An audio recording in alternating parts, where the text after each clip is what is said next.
আল্লাহ একজন ফেরেশতা পাঠিয়ে তাকে আবার রূহ দান করা হয়। সুবহানাল্লাহ বলবেন না? তাইলে আমাদের দুইবার মৃত, দুইবার জীবিত। আমরা দুইবার জীবিত, দুইবার মৃত আমরা।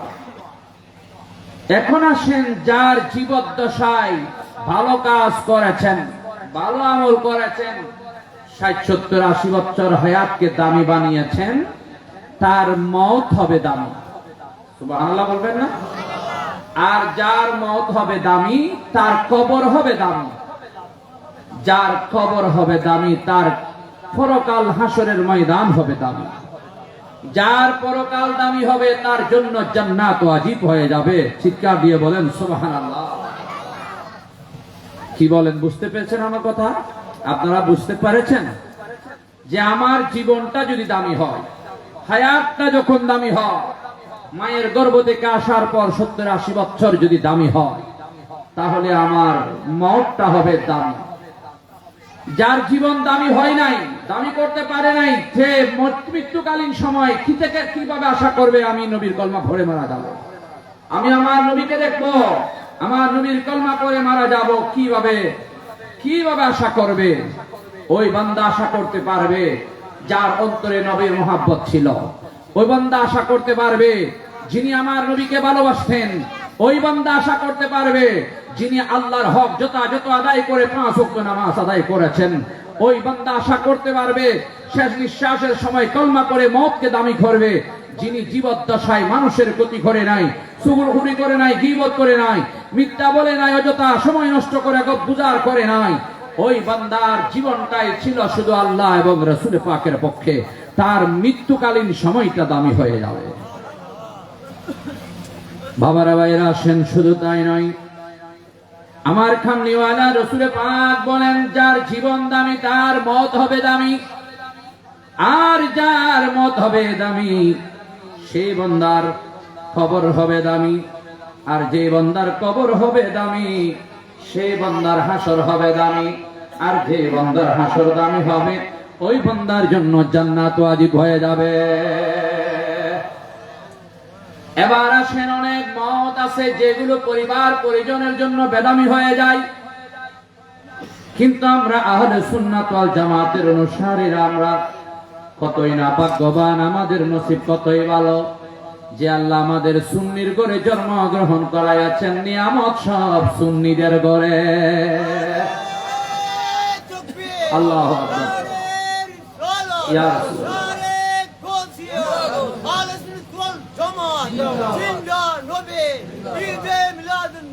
আসেন বাবারা ভাইরা, আমাদের মওত দামি, সুন্নিদের মওত। কারণটা অনেক, সবাই মুসলমান, কিন্তু সবার মওতটা দামি হতে পারে না। আমলের কারণ সবার মওত দামি হতে পারে না, পরিবার পরিজনের কারণ। বুখারী শরীফ পড়লে দেখা যায় আমার নবী ঘোষণা দিয়েছেন, বান্দা যখন তোমাদের মা বাবা ভাই বোনের কাহারো ইন্তেকালের সাকরাত শুরু হয়ে যায়, তখন তোমরা হাও বাও করে কেঁদো না, বিলাপ করে কেঁদো না, হাও বাও করে কাঁদো না। দেখাই যায় সবাই হাও বাও করে কাঁদে মৃত্যুকালীন সময়, ইন্তেকাল সাকরাতের সময় কাঁদে।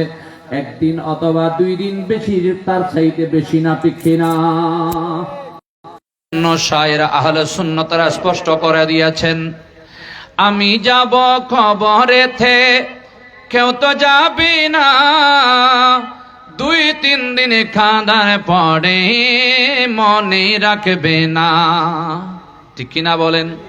সবাই কান্না করবে হাওমাও করে, বেশি হলে 1 দিন বা 2 দিন বা 3 দিন পরিবার পরিজনেরা আপনার সম্পত্তি জায়গায় জৈবিন নিয়ে আবার বাক বাটোয়ারাই বসে যাবে, আর মনে রাখবে না, ঠিক কিনা বলেন? কিন্তু দেখা যায় আপনার জন্য সবাই কান্দে কান্দে আপনাকে ভালো করবে না, জাহান্নামে ঠেলে দেওয়ার মতো হয়ে যাবে, নবীর ঘোষণা। কারণটা কি? আমার নবী বলেন, বিলাপ ধরে খাইন্দো না, হাওমাও করে কান্দো না। এ হাদিস ফলো করতে গিয়ে অনেক জালেম মুসলমান আছে, মৃত্যুকালীন সময়ে একেবারে চোখের পানি শুকিয়ে যায়, হাসাহাসি শুরু হয়ে যায়। সেরকম অনেক দেখেছি আমরা। চুপি চুপি কাঁদতে পারবেন, মহাব্বতের কান্না, বিরহের কান্না, এটাতে সওয়াব আছে। আপনার মায়ের মহাব্বতে আপনি কানবেন, আপনার বাবার মহাব্বতে আপনি কানবেন, আপনার ভাই বোনের মহাব্বতে আপনি কানতে পারবেন, চুপি চুপি বিলাপ দৌড়ে নয়। আমার নবী বলেন, বান্দা ওই মা বাবা ভাই বোনের মতকে তুমি একজন ব্যক্তি দামি করে দিতে পারো। সুবহানাল্লাহ বলেন না? বা ইয়া রাসূলুল্লাহ, ইয়া হাবিবাল্লাহ, কোন কাজ করলে আমার মওতটা দামি হবে? আমার নবী 1400 বছর আগে আমাদেরকে স্পষ্ট করে আমাদের সুন্নিদের মতকে দামি বানানোর ব্যবস্থা করে দিয়েছেন। ক্বালা রাসূলুল্লাহি, জুড়ে বলেন সাল্লাল্লাহু আলাইহি ওয়াসাল্লাম, ইকরাউ সূরাতা ইয়াসিন আলা মাউতাকুম। 1400 বছর আগে আমার কামলিওয়ালা রসুল পাক আমাদের মওতকে দামি বানানোর জন্য আমাদেরকে দিক নির্দেশনা দিয়েছেন, আমাদেরকে আমার নবী শিখিয়ে দিয়েছেন, উম্মত যখন তোমার মা বাবা ভাই বন্ধু কেউ মারা যায়, তখন তোমরা পাশে বসে বসে হাও মাও করে বিলাপ ধরে চিল্লা বিল্লা করে খেদো না। কি করবো ইয়া রাসূলুল্লাহ, কি করব? আমার নবী বলেন, কয়েকটা কারণে মানুষের মওত দামি হয়ে যায়। আখিরাতের জন্য বান্দা আল্লাহর দরবারে দামি হয়ে যায়, কবরের জন্য বান্দা দামি হয়ে যায়। ইয়া রাসূলুল্লাহ, কি করতে পারি? আমার নবী বলেন, একটা কাজ কইরো না। আমরা ছোটবেলায় দেখতাম বান্দার যখন সাকরাত শুরু হয়ে যাইত, মুরব্বীরা তখন বলতো, একটা আঙ্গুলও সোজা করে বলতো, আল্লাহ এক, মুহাম্মদ বরহক নয় নয়। একদিকে শয়তানে বলে আল্লাহ দুইটা, আমার মা বাবা ভাই বোন বলে আল্লাহ একটা। এখন যদি মৃত্যুকালীন সময়ে বান্দাটা দিশাহারা হয়ে শয়তানেরটা শুনে যদি শেষ নিঃশ্বাস ত্যাগ করে বেঈমান হয়ে যাবে। আমারটা শুনতে পারলো না, খেয়াল করলো না।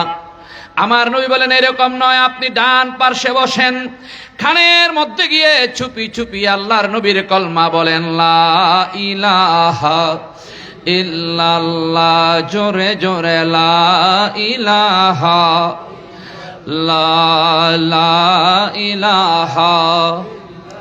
কোন পথে হব রওয়ানা, আমরা মদিনার রাস্তা চিনি না। কোন পথে হব রওয়ানা, আমরা মদিনার রাস্তা চিনি না। দয়া করো দয়াল আল্লাহ, দয়া করো দয়াল আল্লাহ, যাব সোনার মদিনা। লা ইলাহা লা ইলাহা লা ইলাহা ইল্লাল্লাহু মুহাম্মাদুর রাসূলুল্লাহ সাল্লাল্লাহু আলাইহি ওয়াসাল্লামা। আমার নবী বলেন, ডান কাঁধে গিয়ে আপনি এই কলমাটা পুরা বলেন, লা ইলাহা ইল্লাল্লাহু মুহাম্মাদুর রাসূলুল্লাহ। আপনি পড়তে পারেন, তখন আল্লাহ নবীর শান ও মান, নবীর কলমাকে ডুপ্লি করতে পারে না। তখন শয়তান স্তব্ধ হয়ে যাবে, নিস্তব্ধ হয়ে যাবে। ওই বান্দা আপনার কলমাটা পড়ে ঈমান নসিব হয়ে ইন্তেকাল হবে। জোরে বলেন সুবহানাল্লাহ। অপরদিকে বাম পার্শ্বে আরেকজন বসবেন, বাম পার্শ্বে বসে বেশি বেশি করে ইস্তেগফার করবেন চুপি চুপি। কারণ আপনার বাম পার্শ্বে শয়তান অপেক্ষা করছে আপনার ঈমান কেড়ে নেওয়ার জন্য, শেষ নিঃশ্বাস বেঈমানের সহিত ত্যাগ করার জন্য। সেই জন্য বাম পার্শ্বে বেশি বেশি ইস্তেগফার করেন। এরপরে আমার নবী 1400 বছর আগে আমাদেরকে স্পষ্ট করে দিয়েছেন, উম্মত ডান পার্শ্বে আরেকজন বসো, 30 পারা কোরআনে মজিদ ফুরকানে হামিদটা নিয়ে বসে যাও। কি মেয়েরা হোক না, বাবারা হোক না, ভাইয়েরা হোক, আপনজনের সামনে বসে কোরআন শরীফটা নাও। আমার নবী বলেন, ইকরাউ সূরাতা ইয়াসিন। মৃত ব্যক্তির সামনে আলা মাউতাকুম, মৃত ব্যক্তির সামনে বসে বসে তোমরা সূরা ইয়াসিন তেলাওয়াত করো। সুন্নিদের ঘরে এগুলো আছে, কারণ যারা আমাদেরকে বেদাতি বলে, যারা আমাদের বিরুদ্ধে বলে, তারা বলে মৃত ব্যক্তিকে সামনে নিয়ে চতুর্পাশে গোলাইয়া বসে কোরআন তেলাওয়াত করা বেদাত। নাউজুবিল্লাহ বলেন। কোরআন তেলাওয়াত করাও বেদাত, আল্লাহকে আল্লাহু আকবার বলে ডাকাও বেদাত। এখন আওয়াজ বের করছে এক জানোয়ার, যে নারায়ে রিসালাত বলাও বেদাত। হায় হায়, কোথায় যাব, কার কাছে যাব? সেজন্য আমরা সুন্নিদের নসিব কোটি কোটি কোটি কোটি গুণ ভালো যে আল্লাহ আমাদেরকে অন্ততপক্ষে সত্যের হক দলের মধ্যে অন্তর্ভুক্ত করে দিয়েছে। সুন্নি ছাড়া বাকি সবাই জাহান্নামী। এক একটা কথা শুনলে মাথার মগজ ঠকবক হয়ে যায়। মুসলমানে কেমনে এভাবে মুসলমানের অস্তিত্ব নিয়ে কথা বলে, যে মুসলমানেরা যখন মুসলমানের অস্তিত্ব নিয়ে কথা বলা শুরু করে তখন বেঈমানেরা হাসাহাসি করে, তাদের শক্তি যোগান করে যে মুসলমানের জন্য মুসলমান দুশমনি করতে যথেষ্ট, আমাদের প্রয়োজন নাই। ঠিক কিনা বলেন না? এইদিকে নবীকে আমার মতো দুশগুণে মানুষ, সাধারণ মানুষ, ওইদিকে যখন ফ্রান্সের মধ্যে নবীকে ব্যঙ্গ করেছে, ওই বেঈমানেরা আবার আমাদের বাংলাদেশে মিছিলও দিয়েছে। ঠিক কিনা বলেন? তাহলে দায়ী কারা? ওরা যে বলছে নবীকে নিয়ে কটাক্ষ করছে, এর জন্য দায়ী তোমরা। আবার সেই দায়ী নিয়ে তোমরাও নাকি রাস্তায় নেমে নবীকে কটাক্ষ করার মিছিল করেছ। সেনা খুব দায়ী অনেক মুসলমানকে। ঠিক কিনা বলেন না? খুবই দায়ী মানুষ সেনা, খুবই কষ্ট।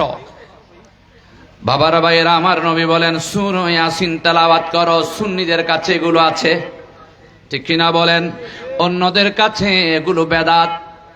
ইয়া রাসূলুল্লাহ, ইয়া হাবিবাল্লাহ, সূরা ইয়াসিন তেলাওয়াত করলে আমার লাভটা কি? আমার মৃত ব্যক্তির লাভটা কি? আমার নবী বলেন আইয়ুমা মুসলিমিন কিরাত ইনদাহু সূরাতু ইয়াসিন। আমার নবী বলেন, ও বান্দা, যখন মৃত ব্যক্তিকে সামনে নিয়ে 30 পারা কোরআন মজিদ ফুরকানে হামিদটা নিয়ে সূরা ইয়াসিন তেলাওয়াত করবে, আইয়ুমা মুসলিমিন, কোন মুসলমান খেরাত ওই সূরা ইয়াসিন তেলাওয়াত করলো, ইনদাহু সূরা ইয়াসিন তেলাওয়াত করলো, ইজা নাজালা বিহিল মাউতু নাজালা বিকুল্লি হারফিন আশারাতু আলাফিন মালাকিন। জবান খুলে বলবেন না সুবহানাল্লাহ? আরো জোরে বলেন সুবহানাল্লাহ। বাবারা, সুন্নিদের মত হলো দামি, সুন্নিদের হায়াত হলো দামি, যে হায়াতের মধ্যে আমার নবীর মোহাব্বত ভরপুর। ঠিক কিনা বলেন? সুন্নিরা জীবনেও নবীর শানে গুস্তাকি করবে না, করেও নাই, করবেও না। ঠিক কিনা বলেন? এবার আমার নবী বলেন সূরা ইয়াসিন তেলাওয়াত করো। ইয়া রাসূলুল্লাহ, ইয়া হাবিবাল্লাহ, সূরা ইয়াসিন তেলাওয়াত করলে লাভটা কি হবে? আমার নবী বলেন ইজা নাজালা বিহিল মাউতু নাজালা বিকুল্লি হারফিন আশারাতু আলাফিন মালাকিন। এক শব্দের বিনিময়ে সূরা ইয়াসিন তেলাওয়াত করো, বিলাপ ধরে কান্না বন্ধ করো, হাও বাও বন্ধ করো, ডান পাশে একজনে কলমা পড়ো, বাম পাশে একজনে ইস্তেগফার করো এবং সূরা ইয়াসিন তেলাওয়াত করো।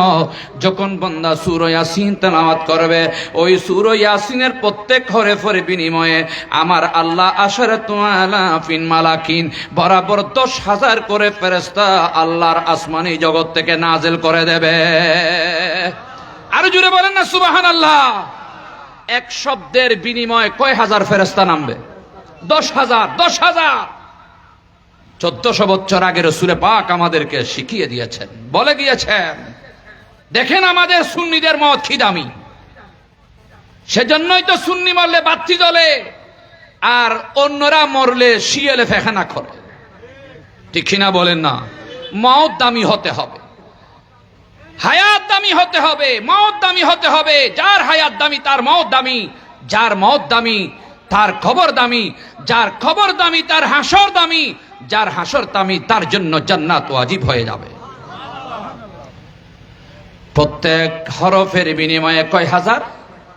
কথা বলেন না, কথা বলেন না, কয় হাজার? 10,000 ফেরেশতা আমার আল্লাহ অবতীর্ণ করে দেবেন, নাজিল করে দেবেন। ইয়াকুমুনা বাইনা ইয়াদাইহি সাফুফান, সমস্ত ফেরেশতারা ওই মুরদারের চতুর্পাশে কাতার বন্দী হয়ে যাবে। সুবহানাল্লাহ বলেন না। এখন আমার আর আপনার প্রয়োজন নাই, নাও থাকলে অসুবিধা নাই, কাহারু ওলি ওয়ারিস নাই, যেহেতু ওনার পাহারাদার আল্লাহর আসমানি জগতের ফেরেশতা। আরো জোরে বলেন সুবহানাল্লাহ। সবাই কাতার বন্দী হয়ে যাবেন। ইউসাল্লুনা আলাইহি, সমস্ত ফেরেশতারা আল্লাহর দরবারের মধ্যে তার জন্য মাগফিরাত কামনা করবে, ওয়াস্তাগফিরুনা লাহু, তার গুনাহ মাফ চাইবে। জোরে বলেন না সুবহানাল্লাহ।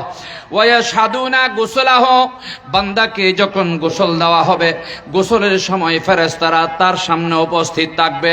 ওয়া জানাজাতাহু, ওই বান্দার জানাজার সময় বান্দা ফেরেশতারা উপস্থিত থাকবে। ওয়া দাফানাহু, এবং দাফনের সময়ও লক্ষ লক্ষ ফেরেশতা বান্দার জানাজায় দাফনে উপস্থিত থাকবে। জোরে বলেন সুবহানাল্লাহ। সবাই চুপচাপ থাকবে না, আল্লাহর বান্দার জন্য গুনাহ মাফ চাইবে, আল্লাহর বান্দার জন্য আল্লাহর দরবারে ফরিয়াদ করবে। তাহলে এক শব্দের বিনিময়ে যদি 10,000 ফেরেশতা অবতীর্ণ হয়, সূরা ইয়াসিনের মধ্যে আলিফ একটা শব্দ, ইয়া একটা শব্দ, সিন একটা শব্দ, ওয়া একটা শব্দ, আলিফ একটা শব্দ, লাম একটা শব্দ, কফ একটা শব্দ, রা একটা শব্দ, এভাবে যদি আপনি একটা একটা শব্দ যোগ করেন, হাজার হাজার শব্দ হবে। এবং হাজার হাজার শব্দের বিনিময়ে আমার আল্লাহ কোটি কোটি ফেরেশতা আপনার সকরাতের বিছানে, আপনার জানাজায়, আপনার দাফনে কাফনে উপস্থিত হয়ে আপনার গুনাহ মাফ চাইবে। জোরে বলেন সুবহানাল্লাহ। এগুলো তো সুন্নিদের ঘরে, কারণ আমাদের দেশে মিডিয়া ব্যক্তিরা মিডিয়ায় বসে বসে শয়তান জালেম আলেমের লেবাস নিয়ে বলে মুর্দার ব্যক্তিকে আমাদের দেশে চতুর্পাশে ঘাও করে কোরআন তেলাওয়াত করে, এগুলা সম্পূর্ণ বেদাত, কোরআন হাদিসে নাই। বাবা ঠিক আছে, কোরআন হাদিসে নাই, তোমাদের জন্য আমাদের জন্য কোরআন হাদিসে আছে, আমরা করব, তোমরা করিও না, তোমরা ঘরে বসে থাকো, তোমরা জাহান্নামে চলে যাও, আমাদের আপত্তি নাই। এরপরেও মুসলমানের মধ্যে দ্বিধা বিভক্তি করাটা কিন্তু ঠিক হবে না।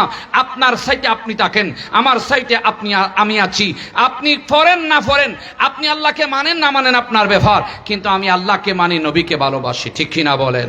সেজন্য আমরা মুসলমান, আমরা সুন্নি, আমাদের একটা সাইনবোর্ড হয়েছে, যেই সুন্নির দ্বারক বাহক সংগঠক হলেন আমার রাসূল পাক। আমার নবী ঘোষণা দিয়ে গিয়েছেন, যখন বান্দার সাকরাত শুরু হয়ে যায়, হাওয়াও করে কান্না করো না, বিলাপ ধরে কান্না করো না, তখন তোমরা ডান পার্শ্বে বসে কলমা পড়ো, বাম পার্শ্বে পড়ে ইস্তেগফার পড়ো, ডান পার্শ্বে কোরআন মজিদ ফুরকানে হামিদ টানিয়ে তোমরা সূরা ইয়াসিন তেলাওয়াত করো। প্রত্যেক শব্দের বিনিময়ে 10,000 করে আল্লাহর রহমতের ফেরেশতা নাজিল হবে। তারা আপনার গোসলে থাকবে, আপনার দাফনে থাকবে, আপনার কাফনে থাকবে, আপনার জানাজায় থাকবে। ইস্তাগফিরুনা লাহু, তোমার জন্য আল্লাহর দরবারে গুনাহ মাফ চাইবে। আল্লাহ ফেরেশতাদের সাক্ষী স্বরূপ আপনাকে মাফ করে জান্নাতি বাসী বানাইয়া দেবে। তাহলে সুন্নিদের মত দামি না বেদামি? কথা বলতে হবে, সুন্নিদের মত দামি না বেদামি? বাবারা ভাইরা আসেন, এখন আসেন, আমাকে আপনাকে এবার আমার গোসল শেষ, আমার কাফনও পরা শেষ, এবার দাফনের জন্য প্রস্তুতি শুরু হয়ে গেল। মসজিদের ময়দানে জানাজার নামাজ এসে গেল, আসে যাবে হাজার হাজার মানুষের সমাগম। তখন দেখা যায় একেবারে আমরা, আমার মা, আমার বাবা, আমার ভাই, আপনার ভাই, আমার ভাই বোনকে আবার খাটের মধ্যে ছড়িয়ে আমরা 3টা কাফন বেড়াইয়া, আম্মা জানকে 5টা সাদা কাফন বেড়াইয়া আবার মসজিদের ময়দানে নেওয়ার প্রস্তুতি, ঠিক কিনা বলেন? যাওয়ার সময় তো আমরা সুন্নিদের নসিব কতই না ভালো, আমাদের নিয়ামত সব আল্লাহ আমাদেরকে দিয়েছেন। যারা বেদাতি বলে আমাদেরকে, তাদের নিয়ামতের মধ্যে তাদের মধ্যে কোনো নিয়ামত নাই, তাদের মধ্যে কোনো নিয়ামত নাই, কারণ আল্লাহ তাদেরকে মাহরুম বানাইয়া দিয়েছেন। যখন আমি আর আপনাকে আবার কাটে ছড়াইয়া দিল, সবাই একজন সমাজের সর্দার দাঁড়াইয়া যায়। ও মা বোনেরা, বাবাইরা, বাবাকে তো নিয়ে যাচ্ছি, ওটাই বসে কাজে কর্মে লেনে দেনে। আবার আমার মা বাবা আপনার সাথে, আপনাদের সাথে অনেক কথা বলেছেন, একটু দয়া করে মাফ করে দাও। বলে না, বলে না, বলে না? বাবারা এই যখন বলে, বুখারী শরীফ 4th পারার লাস্টের পৃষ্ঠার মধ্যে দেখলাম, যখন এই কথা বলে তখন মুর্দারেরা ওই খাটের মধ্যে শুয়ে যায়। আমরা মনে করেছি মরে গিয়েছে, মরে নাই, ডেড বডি হয়েছে, শরীর একেবারে নিস্তেজ হয়ে গেছে, কিন্তু রুটা মারা যায় নাই। এমন সময় বুখারী শরীফের মধ্যে আমি নিজে দেখলাম 4th পারার লাস্টে, ওই মুর্দার যখন তার পক্ষে সবাই গুনাহ মাফ চায়, ক্ষমা চায়, হাউ মাউ করে যখন কান্না করে, মুর্দারে এমন কান্না শুরু করে দে, ও মা বাবারা, ভাই বোনেরা, আমাকে মাফ করে দাও না। আর বুখারী শরীফের মধ্যে আছে, যেভাবে যদি আওয়াজটা যদি যেভাবে চিল্লা বিল্লা করে মুর্দারে কাঁদে, মুর্দারের এই আওয়াজটা জিন্দারা যদি শুনতে পারত, তাদের কান পেটে যাইত। এই কথাটা বলার কারণ হলো, মারা যায় না, এখনো জীবিত, ডেড বডি হয়েছে, শরীর একেবারে নিস্তেজ হয়ে গেছে, কিন্তু রুটা ঠিক আছে, রু মারা যায় নাই, কান্না করতেছে মুর্দার। কান্নার আওয়াজ শুনলে আমাদের কান ফাটে যাইত। এবার সবাই কাঁধের মধ্যে নিল। কোথায় নিল? আমার নবী বলেন, আমি একটা বই বের করেছিলাম, কিতাব মজমুয়া মাসাইল বিদ্দালাইল হানাফিয়া, সেইখানে ওই মাসালাগুলা ঢুকাইছি। যে আল্লাহর আমার নবী আমাদেরকে নির্দেশনা দিয়েছেন, যখন মুর্দারের কাঠ সওয়াবের আশায় কেউ খাঁদে নিয়ে 40 কদম দিয়ে যায়, আমার আল্লাহ বান্দার 40 কদমে 40 বছরের গুনাহ মাফ করে দেয়। সেই জন্য নিতে চেষ্টা করবেন, ধরতে হলো চেষ্টা করবেন, কারণ এইভাবে আমার মতো আপনার চাইতে আরো বড় বড় কাবিল এইভাবে কাফন পরে 3টা বান লাগাইয়া মাথায় আর ফেটে ফায়ে এইভাবে কাঠের মধ্যে শুয়ে যেতে হয়েছে, ঠিক কিনা বলেন না? বাবারা ভাইরা, এখন যখন আমরা নিয়ে যাচ্ছি, আমাদের মতটা দামি কিভাবে আমরা করছি দেখেন। সুন্নিদের মত দামি, সুন্নিদের হায়াত দামি, সুন্নিদের কবর দামি, সুন্নিদের হাসরের ময়দান দামি। এবার বান্দাকে যখন নিয়ে যাচ্ছে, পিছনে আরেক ভাই এবার আওয়াজ দিল, আল্লাহু রাব্বি মুহাম্মদ নবী সাল্লাল্লাহু আলাইহি ওয়াসাল্লাম। জোরে বলেন না সুবহানাল্লাহ। আছে না, আছে না, আছে না, বলে না, বলে না। বাবারা, যারা বেদাত বলে তাদের কাছে নাই। আমি একটা কিছুদিন আগে জানাজার নামাজের মধ্যে গেলাম, কি গাছ নিচ্ছে না বাঁশ নিচ্ছে না মরা নিচ্ছে না কি নিচ্ছে জানি না, কোনো আওয়াজ নাই, কোনো কিচ্ছু নাই, কোনো কাফনটাও সুন্দর করে বাঁধে নাই, তার মানেটা মরা মরছে দুরুক। আবাজি মজ্জে খা দূরই হবে পুরো ইকিনে তাড়াতাড়ি ইকিনে গলায় দে। সেরকম অনেক জায়গা দেখেছি আমরা, ঠিক কিনা বলেন না? কষ্ট হচ্ছে আপনাদের, কষ্ট হচ্ছে? আমার কথা বুঝতেছেন আপনারা? কারণ এগুলো যদি আমরা ঠিকঠাক না করি, রিফ্রেশ না দিই, বর্তমান সমাজের মধ্যে কিছু কুলাঙ্গার রুখে ইসলামকে বিকৃতির লক্ষ্যে বিভিন্ন রকমের ষড়যন্ত্র শুরু করে দিয়েছে, ঠিক কিনা বলেন? এমন যেমন নাকি একটা কথা বলতে হয়, আমরা ছোট্টবেলায় নামাজ শিখেছি মক্তবে, আমি বই লিখছি, এটার মধ্যেও লিখেছি নামাজের মধ্যে নিয়ত কোথায় বানবে। এখন দেখছি আমাদের মাঝে কিছু মুসলমান আছে, তাদেরকে দেখতে শুনতে পুরুষের মতো, মসজিদে গেলে দেখলে দেখা যায় তারা হিজড়ার মতো, ঠিক কিনা বলেন? আমরা নামাজ শিখিয়েছি এইভাবে 3 আঙ্গুল হাতের কবজির উপর দিয়ে, এগুলো আমল দিয়ে যাচ্ছি, শুধু ওয়াজ করলে হবে না, আমল তো দিয়ে যেতে হবে। আমি সুন্দর কিচ্ছা কাহিনী বলে ঘন্টা ফুরাবো, 30,000 টাকা নেবো, এই ওয়াজ আমি পছন্দ করি না। আজকে কিছু আমল নেওয়ার চেষ্টা করেন।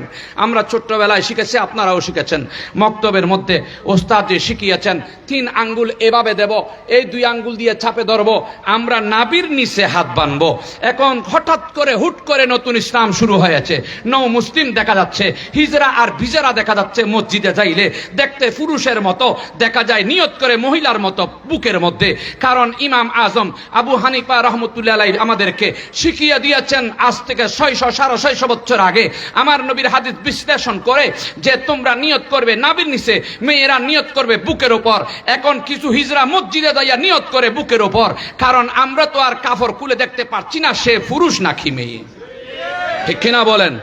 সমাজের মধ্যে ঢুকছে একটা ঢুকে 10টাকে নষ্ট করে দেওয়ার পায়তারা শুরু করে দিয়েছে। আপনারা হয়তো সজাগ থাকবেন, ঠিক কিনা বলেন না? সেজন্য এগুলো বলতে হয়, করতে হয়। এবার আসেন, মুর্দারকে নিয়ে যাচ্ছেন, মহরটা দামি করছেন আমরা সুন্নিরা। ওই কাঠের মধ্যে সরাইয়া নেওয়ার সময় একজন আওয়াজ দিল, আল্লাহু রাব্বি। এটাও নাকি বেদাত, তার মানে আল্লাহ আমার প্রভু, আল্লাহ আমার প্রভু, এটাও নাকি এখন বেদাত। সেজন্য তারা বলে না, কিন্তু আমরা সুন্নিরা বলি। বোবাও তো বানাই নাই, বদিরও বানাই নাই, আতুর খেতুর বানাই নাই। আমার ভাই মুসলমানকে যখন আমি মসজিদের ময়দানে নিয়ে যাব, অন্য রাস্তা দিয়ে চলাফেরার মানুষেরা দেখলে বুঝতে পারবে এটা মুসলমানের মৃত ব্যক্তি, ঠিক কিনা বলেন? বিধর্মীরাও দেখলে বুঝতে পারবে এটা মুসলমানের মৃত ব্যক্তি। কিন্তু দেখা যায় এক শ্রেণীর মুসলমান তাদের মৃত ব্যক্তি নেওয়ার সময় কোনো কিচ্ছু বলে না, বোবার মতো হয়ে তাকে একেবারে আল্লাহর প্রশংসা করতে রাজি না, আল্লাহর জিকির করতে রাজি না। আমরা আমার বাইকে মোটটা দামি করে দিই, কবরে যাওয়ার আগে আগে আমার বাইক কবরে যাওয়ার সাথে সাথে দামি হয়ে যাবে, কবর জগৎ দামি হয়ে যাবে। আল্লাহু রাব্বি, অর্থাৎ আল্লাহ আমার প্রভু। জোরে বলেন না সুবহানাল্লাহ। মুহাম্মদ নবী সাল্লাল্লাহু আলাইহি ওয়াসাল্লাম যখন সবাই কবরে দিয়ে আবার চলে গেল, কেউ নাই। এমন সময় দেখা যায় কবরের মধ্যে কেউ নাই, ভাই বন্ধু কেউ নাই, আপনজন কেউ নাই, পাড়াপড়শি কেউ নাই, আত্মীয় স্বজনও কেউ নাই। আরে নাই নাই, একেবারে কাউকে দেখা যাচ্ছে না। 40 কদম যখন অতিবাহিত হলো, 40 কদম দূরে চলে গেল, এমন সময় দেখা যায় ওই ফেরেশতারা সে প্রশ্ন করবে, একজনের নাম মুনকির আর একজনের নাম নকির, ঠিক কিনা? দিন রাত কাঁদি শুধু নবীকে পেতে, বলেন না, দিন রাত কাঁদি শুধু নবীকে পেতে, মোদের জন্য কান্দেন নবী ওই মদিনাতে। বলেন, মোদের জন্য কান্দেন নবী। আরো জোরে, দিন রাত কান্দি শুধু নবীকে পেতে, দিন রাত কান্দি শুধু নবীকে পেতে, মোদের জন্য কান্দেন নবী, মোদের জন্য কান্দেন নবী। এমন দয়াল নবীকে কেউ বলিতে পারে, আমায় তুমি রাইখ নবী আপন নজরে। সুবহানাল্লাহ বলেন না। জান্নাতে রাখিও নবী, বলেন জান্নাতে রাখিও নবী, জান্নাতে রাখিও নবী তোমার খেদমতে, মোদের জন্য কান্দেন নবী, মোদের জন্য কান্দেন নবী, মোদের জন্য কান্দেন নবী। সালাতুন ইয়া রাসূলুল্লাহ আলাইকুম। বাবারা ভাইরা আসেন, এখন সবাই চলে গেল, আর কেউ খবরে কথা বলেন না, আর কেউ খবরে। যেই নবীর জন্য দরুদ পড়েছেন, মিলাদ করেছেন, কিয়াম করেছেন, যে নবীর মুহাব্বত অন্তরের মধ্যে জায়গা দিয়ে জীবন শেষ করেছেন, আমার কামলিওয়ালা নবী মদিনায় থাকবে না, আপনার মুহাব্বতের উম্মতের কবরে চলে আসবে। মুনকির আর নকির প্রশ্ন করবে কয়টা? কথা বলেন না, কয়টা? একটা হলো মান রব্বুকা, তোমার প্রভুকে, ওমান নবিয়ুকা, তোমার নবীকে। বান্দা বলবেন, আমি তো কাঠের মধ্যে যখন শুয়ে, যখন কাঠের উপর উঠে জাইনাজার মাটির মধ্যে আনা হয়েছিল, আমার ভাইয়েরা তো শিখিয়ে দিয়েছিল আল্লাহু রাব্বি। ও মুনকির নকির, চিন্তার কিচ্ছু নয়, আমার প্রভু হলো আমার আল্লাহ।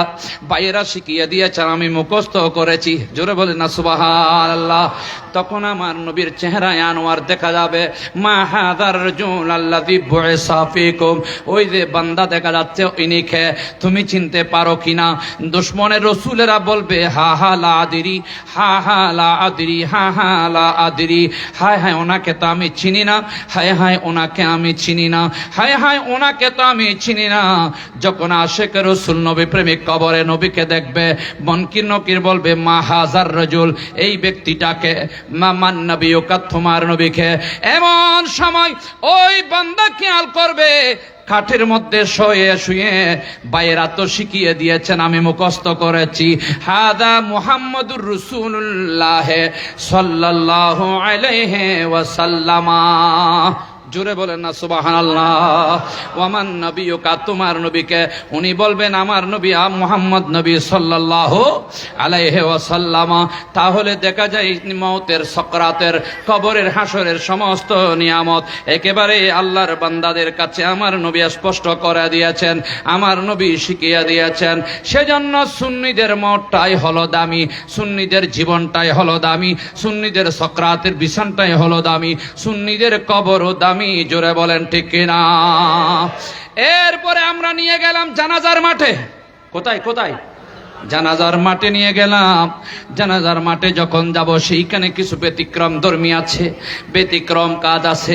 আল্লাহর নবীর প্রখ্যাত সাহাবা আলী রাদিয়াল্লাহু তাআলা ঘোষণা দিচ্ছেন, সালাসাতুন লা তুআখিরুহা as-salatu ইযা আনাত ওয়াল জানাজাতু ইযা হাজারাত ওয়াল আইয়ামু ইযা ওয়াজাদতা লাহা কুফুয়ান। আলী রাদিয়াল্লাহু তাআলা বলেন, ও বান্দা, তিনটা কাজের মধ্যে বিলম্ব করতে নাই, দেরি করতে নাই।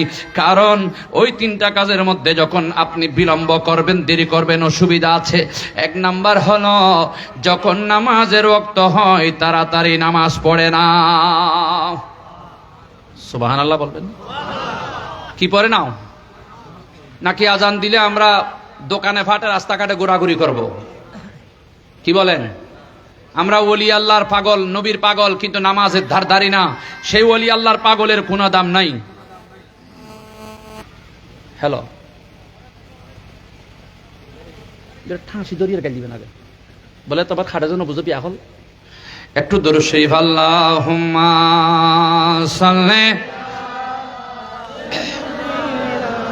মাওলানা মুহাম্মদ ওয়া আলা আলি সাইয়্যিদিনা। আসি একা যাইব একা, সঙ্গে কেহ যাবে না, খালি হাতে যাবেন চলে, সঙ্গে কিছু যাবে না। আল্লাহুম্মা সাল্লি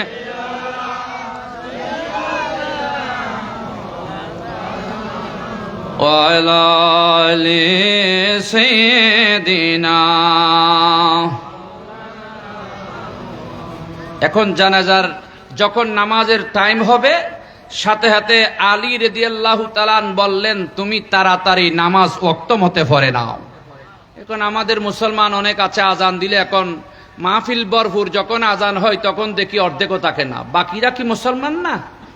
নাকি বাকিরা হিন্দু বিধর্মী, জুম্মা, সাকমা, বড়ুয়া? আল মুসলিমু অর্থাৎ মুসলমান এবং বেঈমানের মাঝখানে পার্থক্য, পার্টিশন হলো নামাজ। আল ফরকু বাইনাল মুসলিম ওয়াল কাফির আস-সালাত। আপনি যদি আজান শুনে যদি মাঠ ত্যাগ করে চলে যান, নামাজ পড়েন না, তাহলে আপনি নিজেকে মুসলমানও দাবি করেন না। কষ্ট হলে হোক আপনাদের, আমাকে ভুল বুঝেন, অসুবিধা নাই। সত্য কথা বলে যাব। হয় নসিবে হেদায়েত থাকলে হয়ে যাবেন, না হলে বরবাদ হয়ে যাবেন, কোনো অসুবিধা নাই। দুটার স্বাধীনতা আল্লাহ আপনাকে দিয়েছেন। যেটা দিকে দেখো তুমি সেদিকে যাও, অসুবিধা নাই। কিন্তু বলতে হবে নবীর ঘোষণা, আমরা প্রকৃত মুসলমান, খাঁটি মুসলমান। কিন্তু নামাজের আজান যখন হয়, ওয়াজের মধ্যে এসে বসে যায়, যখন নামাজের ওয়াক্ত হয়ে আজান হয় তখন মুসল্লি অর্ধেকও পাওয়া যায় না। কিরে, তখন দেখলাম ভরপুর, গেল কোথায়? তার মানে বোঝা যায় এখানেও মনে হয় বিধর্মী রয়ে গেছে, আমরা দেখছি না। মুসলমানের লেবাসে সত্যিকার মুসলমান যদি হন, 10টা মিনিট আমার আল্লাহর জন্য খরচ করে, পুরো দিনটাই আপনার আল্লাহ দামি বানাইয়া দেবে। সুবহানাল্লাহ বলবেন না? এতদিন নামাজ পড়েন নাই, আজ থেকে আপনি কাল থেকে সকাল থেকে নামাজ ধরেন, নামাজ পড়েন। যদি আল্লাহর নবীর উম্মত, আল্লাহর বান্দা, মুসলমান হয়ে থাকেন। আর যদি আপনি এটা করতে পারেন না, তাহলে আপনাকে নিজে আপনি মুসলমান দাবি করেন না, যে আমি বিধর্মী, এখনো আমি বৌদ্ধ, বড়ুয়া, খ্রিস্টান, ইহুদি, নাসারা রয়ে গিয়েছি। সেই খেয়াল করবেন, কিন্তু মুসলমানের সাথে পাশে গিয়ে বসবেন না। আমার নবী বলেছেন, বেনমাজি হাঁটার সময় যেন রাস্তায় কাঁটা বসাইয়া দেওয়া হয়, কারণ বেনমাজি আল্লাহর শ্রেষ্ঠ দুশমন। যিনি নামাজ পড়ে না, শ্রেষ্ঠ দুশমন, নাপাক। যারা নামাজ পড়ে তারা 5 ওয়াক্ত 5 বার ওযু করে পবিত্র হয়ে যায়, গুনার থেকে পবিত্র, ময়লা থেকে পবিত্র, সব থেকে পবিত্র হয়ে যায়। যারা নামাজ পড়ে না তারা নাপাকি থেকে যায়, তাদের সাইতে সাইর পাওয়ালা কুকুর যথেষ্ট ভালো আছে। মাইন্ড করেন আপনারা, আমাকে গালি দেন, সমস্যা নাই। মুসলমানে কেন নামাজ পড়ে না? আমি মুসলমান কিভাবে দাবি করি? আজকে আমাদের এই কারণেই আমাদের আজকে বিভিন্ন সময় গজব আসে সমাজে, ফারাতে সমাজে আপনার গজব নামে আসে একজন বেঈমান, একজন আল্লাহর দুশমনের কারণে। সেজন্য আল্লাহ গজব দেয় না। আমার নবী আল্লাহকে প্রশ্ন করেছিলেন, আল্লাহ আপনি গজব দেন অমুক জায়গায়। আল্লাহ বলেন, হাবিব আমি গজব দিতে পারবো না, কারণ আমি যদি গজব দিতে যাই ওইখানে ইমানদার আছে, তারাও কিন্তু রেহাই পাবে না। সেজন্য আল্লাহ কিন্তু গজব দেয় না, কিন্তু দিলেও আবার ছাড়ে না। এটা খেয়াল রাখবেন। 10টা মিনিট আমার আল্লাহর জন্য খরচ করেন আপনি যদি মুসলমান হয়ে থাকেন। কি কষ্ট হচ্ছে আপনাদের? আপনাদের মনে বিরক্ত হচ্ছেন? আপনারা নামাজ পড়তে হবে। খাজা গরিব নামাজের উরুস এখানে লেখছে, খাজা গরিব নামাজের জন্য যুদ্ধ চালিয়েছে। ভারতবর্ষে গিয়ে ওই আনা সাগরের পারে যেই তাবুটাকে আজান দিয়েছে, সেই আজান নামাজ উজু বন্ধ করার জন্য আনা সাগরের পানি বন্ধ করে দেওয়া হয়েছিল। সেই খাজা গরিব নামাজের আশেক যদি আপনি হয়ে থাকেন তাহলে নামাজ পড়েন, যেহেতু খাজা গরিব নামাজ নিয়ে যুদ্ধ করেছে গৌর গোবিন্দের ওই ফিত্ত রাজার সাথে। ঠিক কিনা বলেন না? আরো জোরে বলেন না ঠিক কিনা? রাজা ফিত্ত রাজা বলে, একটু এদিকে যাই। রাজা ফিত্ত রাজা বলে, ফানি দেব না, ওযু গোসলে হইল বড়ই যন্ত্রণা। গোটা আহনা সাগরের পানি বরিলেন লোটায়, গোটা আহনা সাগরের পানি বরিলেন লোটায়। আমার খাজা গরিবে নেওয়াজ আজমিরে ওয়ালায়, আমার খাজা গরিবে নেওয়াজ আজমিরে ওয়ালায়। সালাতুনিয়া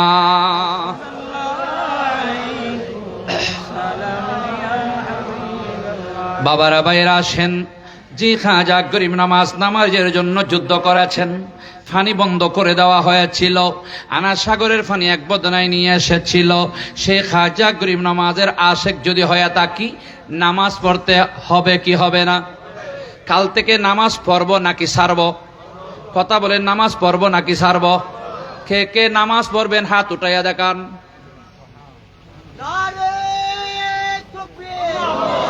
উঠান উঠান উঠান সবাই, কাল থেকে নামাজ পড়বো। ইয়া গৌসুল আজম দস্তগীর জিন্দাবাদ, জিন্দাবাদ, জিন্দাবাদ। হাত নামান, সবাই বলি আলহামদুলিল্লাহ।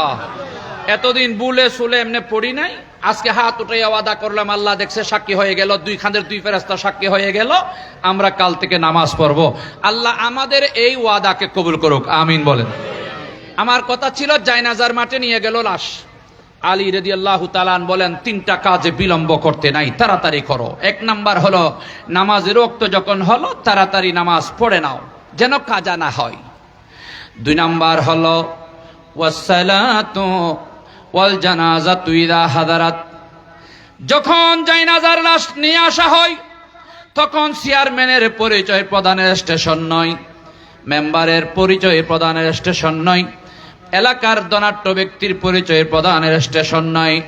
আলী রাদিয়াল্লাহু তাআলা বলেন, যখন জায়নাজার লাশ আনা হলো, উযুকুরু মুহসিনা মাউতাকুম, জানাজার ব্যক্তি, মৃত ব্যক্তির কিছু প্রশংসা করো, সানা সিফত বর্ণনা করো, প্রশংসা করো, তার ভালো সাইটের দিকটা আলোচনা করো।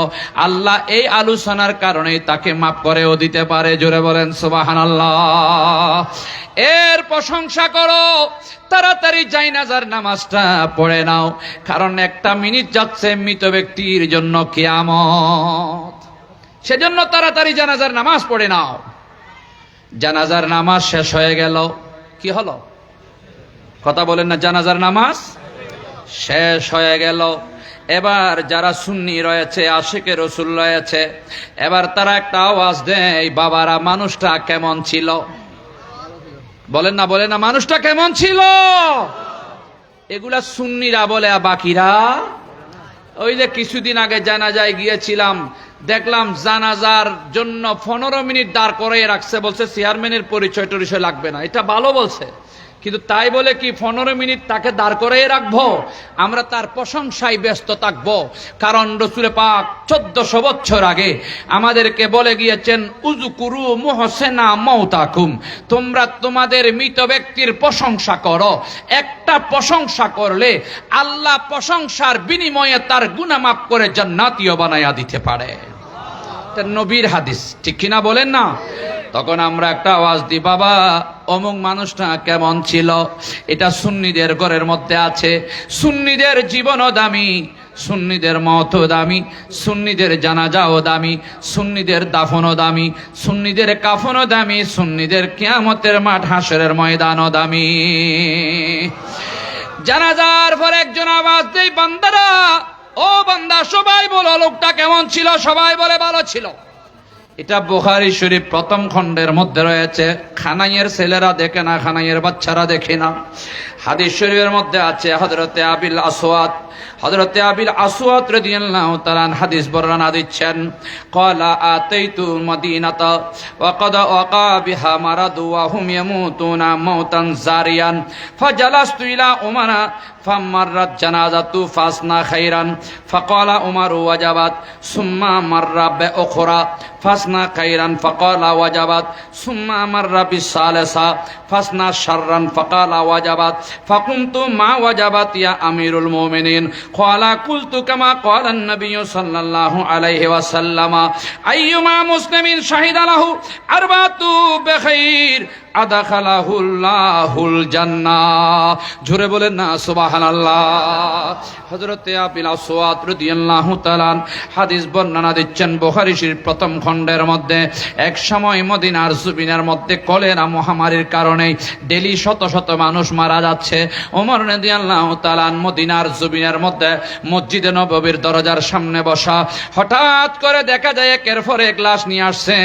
সবাই তাদের প্রশংসা করছে। একটা লাশ নিয়ে আসলো, ফাসনা খাইরান, তার প্রশংসা করলো। আবার আবাদরত ওমর রাদিয়াল্লাহু তাআলা শোনা মাত্র ফাওয়াজাবাত বলে দিল, তার মানে ওয়াজিব হয়ে গেল। কিছুক্ষণ পর আরেকটা লাশ নিয়ে আসলো, আবার দেখা যায় তারও প্রশংসা করলো। ওমর রাদিয়াল্লাহু তাআলা বললেন ওয়াজাবাত, ওয়াজিব হয়ে গেল। আরেকটা তৃতীয় নম্বর লাশ নিয়ে আনা হলো, দেখা যায় সবার মুখে মুখে বদনামি, ওই বান্দাটা মদখুর ছিল, জুয়াখুর ছিল, বেনমাজি ছিল, একেবারে খারাপ ছিল।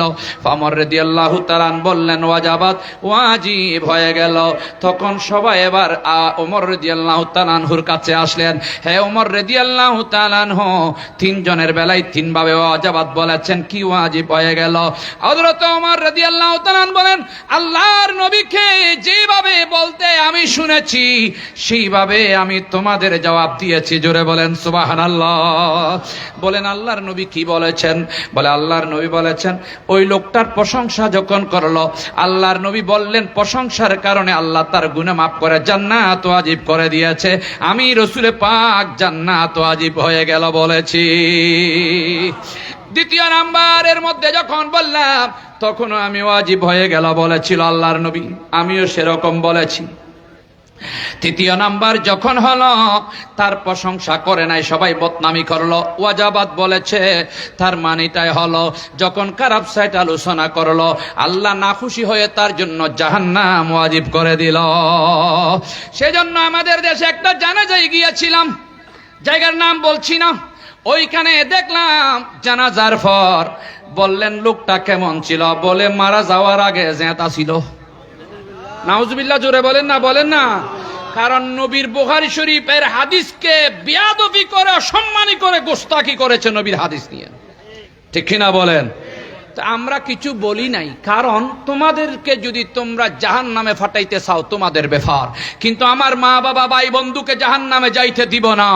জান্নাতে যাওয়ার যত উপকরণ আছে মৃত্যুকালীন সব আমরা সুন্নিরা করেই ছাড়ব। জোরে বলেন সুবহানাল্লাহ, ঠিক কিনা বলেন? সেজন্য আপনারা যে সুন্নি, আপনাদের নসিব কোটি গুণ ভালো। যারা সুন্নি নয় তাদের নসিব খুবই খারাপ। আল্লাহ শুকরিয়া করছি, কাহারও বিরুদ্ধে করছি না।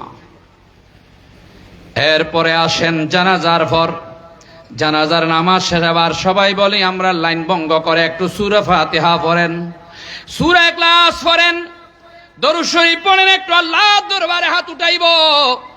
আমার ভাইয়ের জন্য আল্লাহর দরবারে ফরিয়াদ করবো, আল্লাহ আমার মা বাবা আল্লাহ শেষ বিদায় নিচ্ছে, জীবনে হয়তো কিয়ামত পর্যন্ত আর দেখতে পাবো না।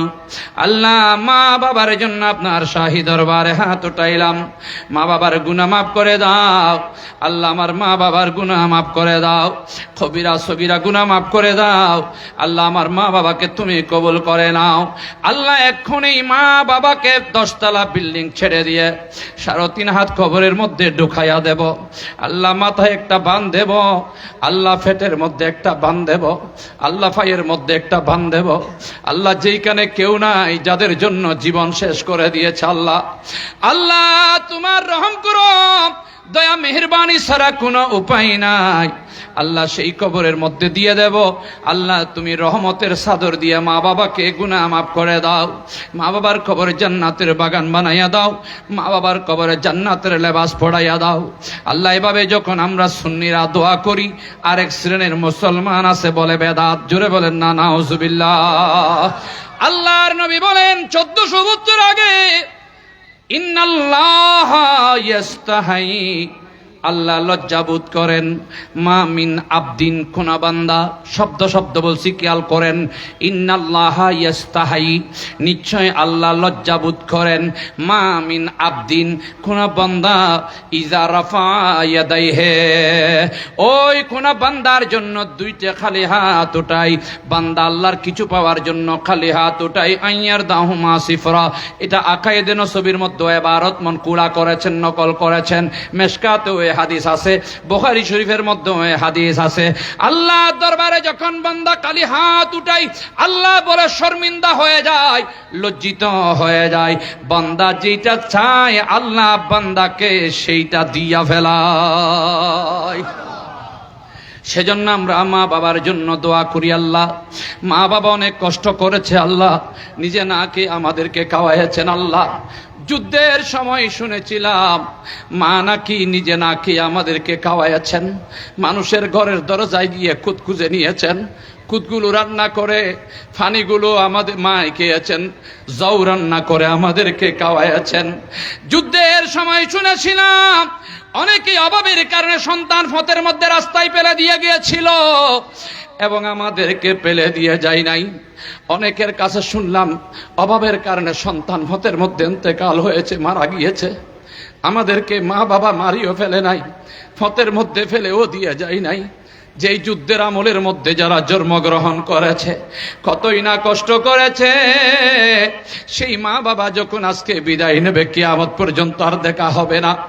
আল্লাহর দরবারে হাত উঠাইলাম, আল্লাহ রব্বির হামহুমা কামা রাব্বায়ানি সগীরা, আল্লাহ যেভাবে ছোট্টবেলায় মা বাবা লালন পালন করেছেন, নিজে না খেয়ে আমাদেরকে খাওয়াইয়েছেন আল্লাহ, ফতে ফেলে দিয়ে যায় নাই আল্লাহ, যেইভাবে লালন পালন করে দেখেছেন আল্লাহ, সেই মা বাবা আজকে ইন্তেকাল হয়ে গেল, মা বাবার গুনাহ মাফ করে দাও, মা বাবার গুনাহ মাফ করে দাও আল্লাহ। রহমতের খজিনা থেকে একটা ফুটা দিয়ে মা বাবার কবরকে বেহেশতের বাগান বানাইয়া দাও আল্লাহ। আম্মা জান 5টা সাদা কাফন নিয়ে গেছে আল্লাহ, যেই সুন্দর কাপড় ছাড়া মা চলতে পারে নাই, যেই সুন্দর পরিষ্কার কাপড় ছাড়া বাবা চলতে পারে নাই, সব ঘর বাড়িতে রেখে দিয়ে কষ্ট করে আজকে কবরে গোছাইয়া দিচ্ছি আল্লাহ। খয়েদি খানাই, যে খয়েদি খানার মধ্যে আল্লাহ আপনার রহম করম ছাড়া কোনো উপায় নাই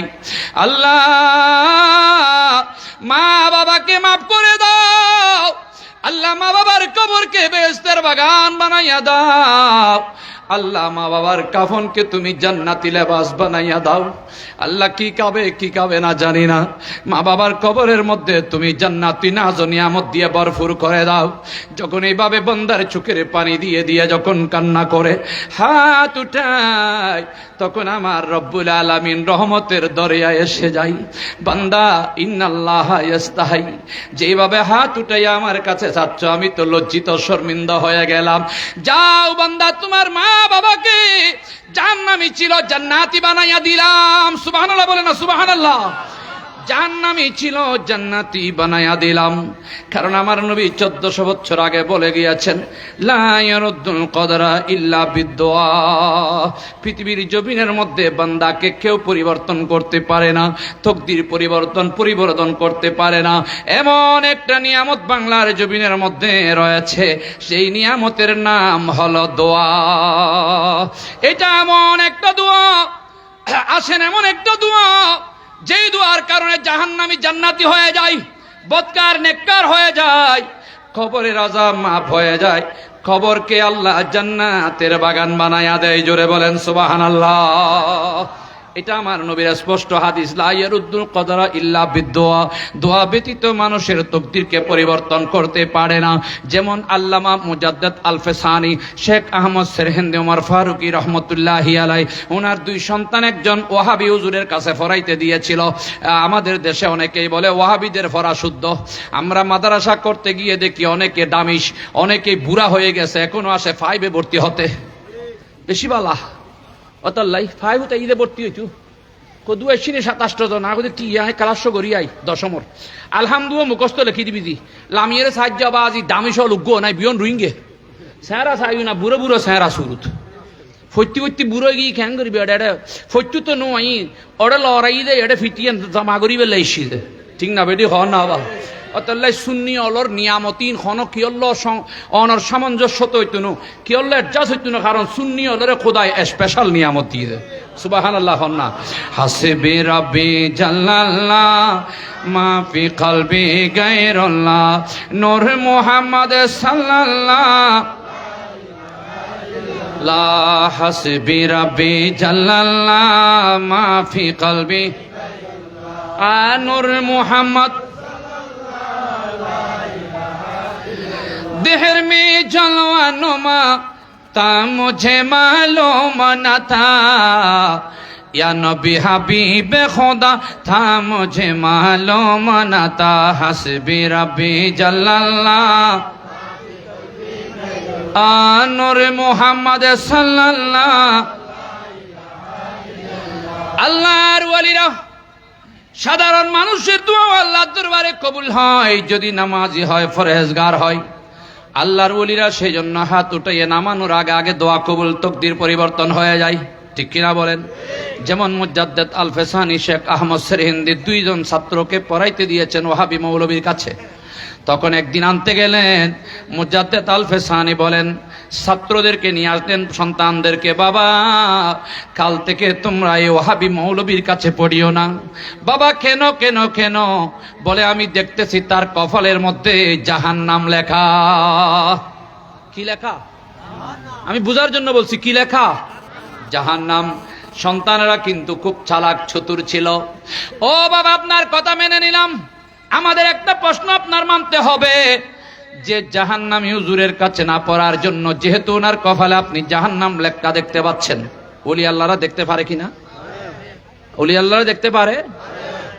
লৌহে মাহফুজ আস্তে পেশে আউলিয়া আনছে মাহফুজ আস্তে পেশে আসকতা সালাতুনিয়া।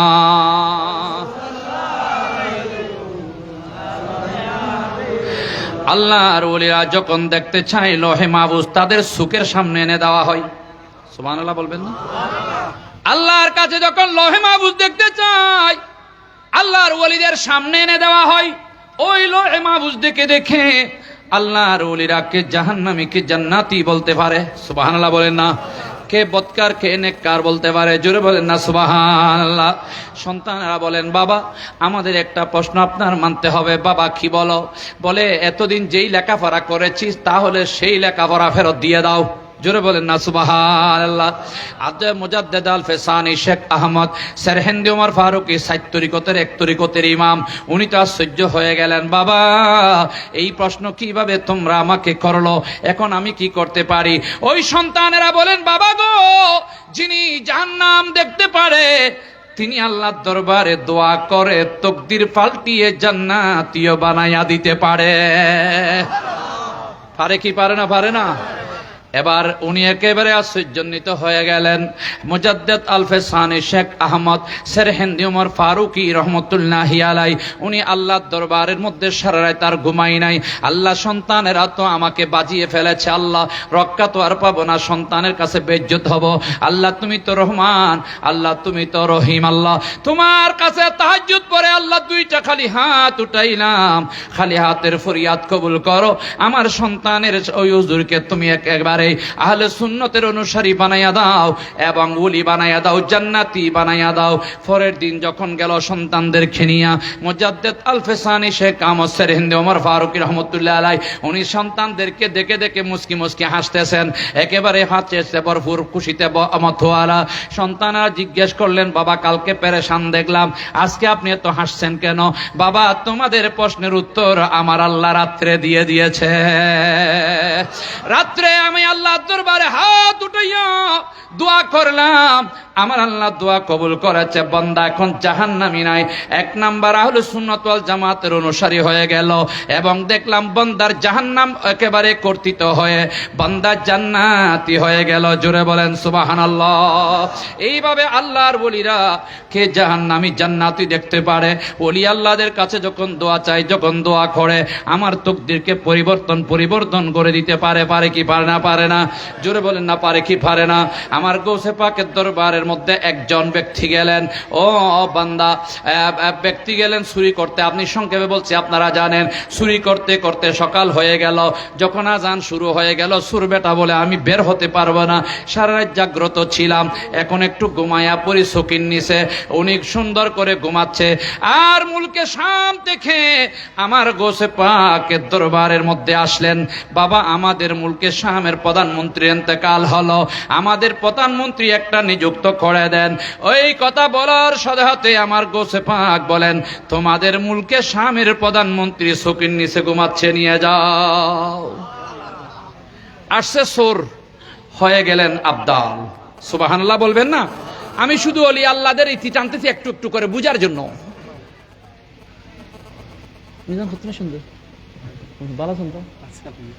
একটু দরুদ শরীফ আল্লাহুম্মা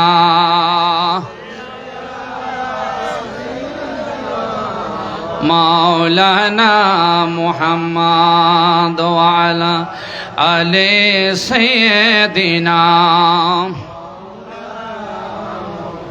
গৌসে পাকের গড়ে আসছে চুরি করতে, হয়ে গেল কি? একটা নজরের কারণ, একটা সুনজরের কারণ। যদি এভাবে হয়, নজর পড়লে এভাবে হয়, তাহলে হাত উঠাইয়া বললে কি হয় আল্লাহ মালুম, আল্লাহই ভালো জানে। তোমাদের মুলকে শামের আবদাল আমার চকির নিচে আছে, নিয়ে যাও। যখন ওনাকে ধরতে গেছে, উনি থর থর করে করে কাঁপছে যে আমি আর করবো না, তো অন্যায় করবো না, অন্যায় করবো না।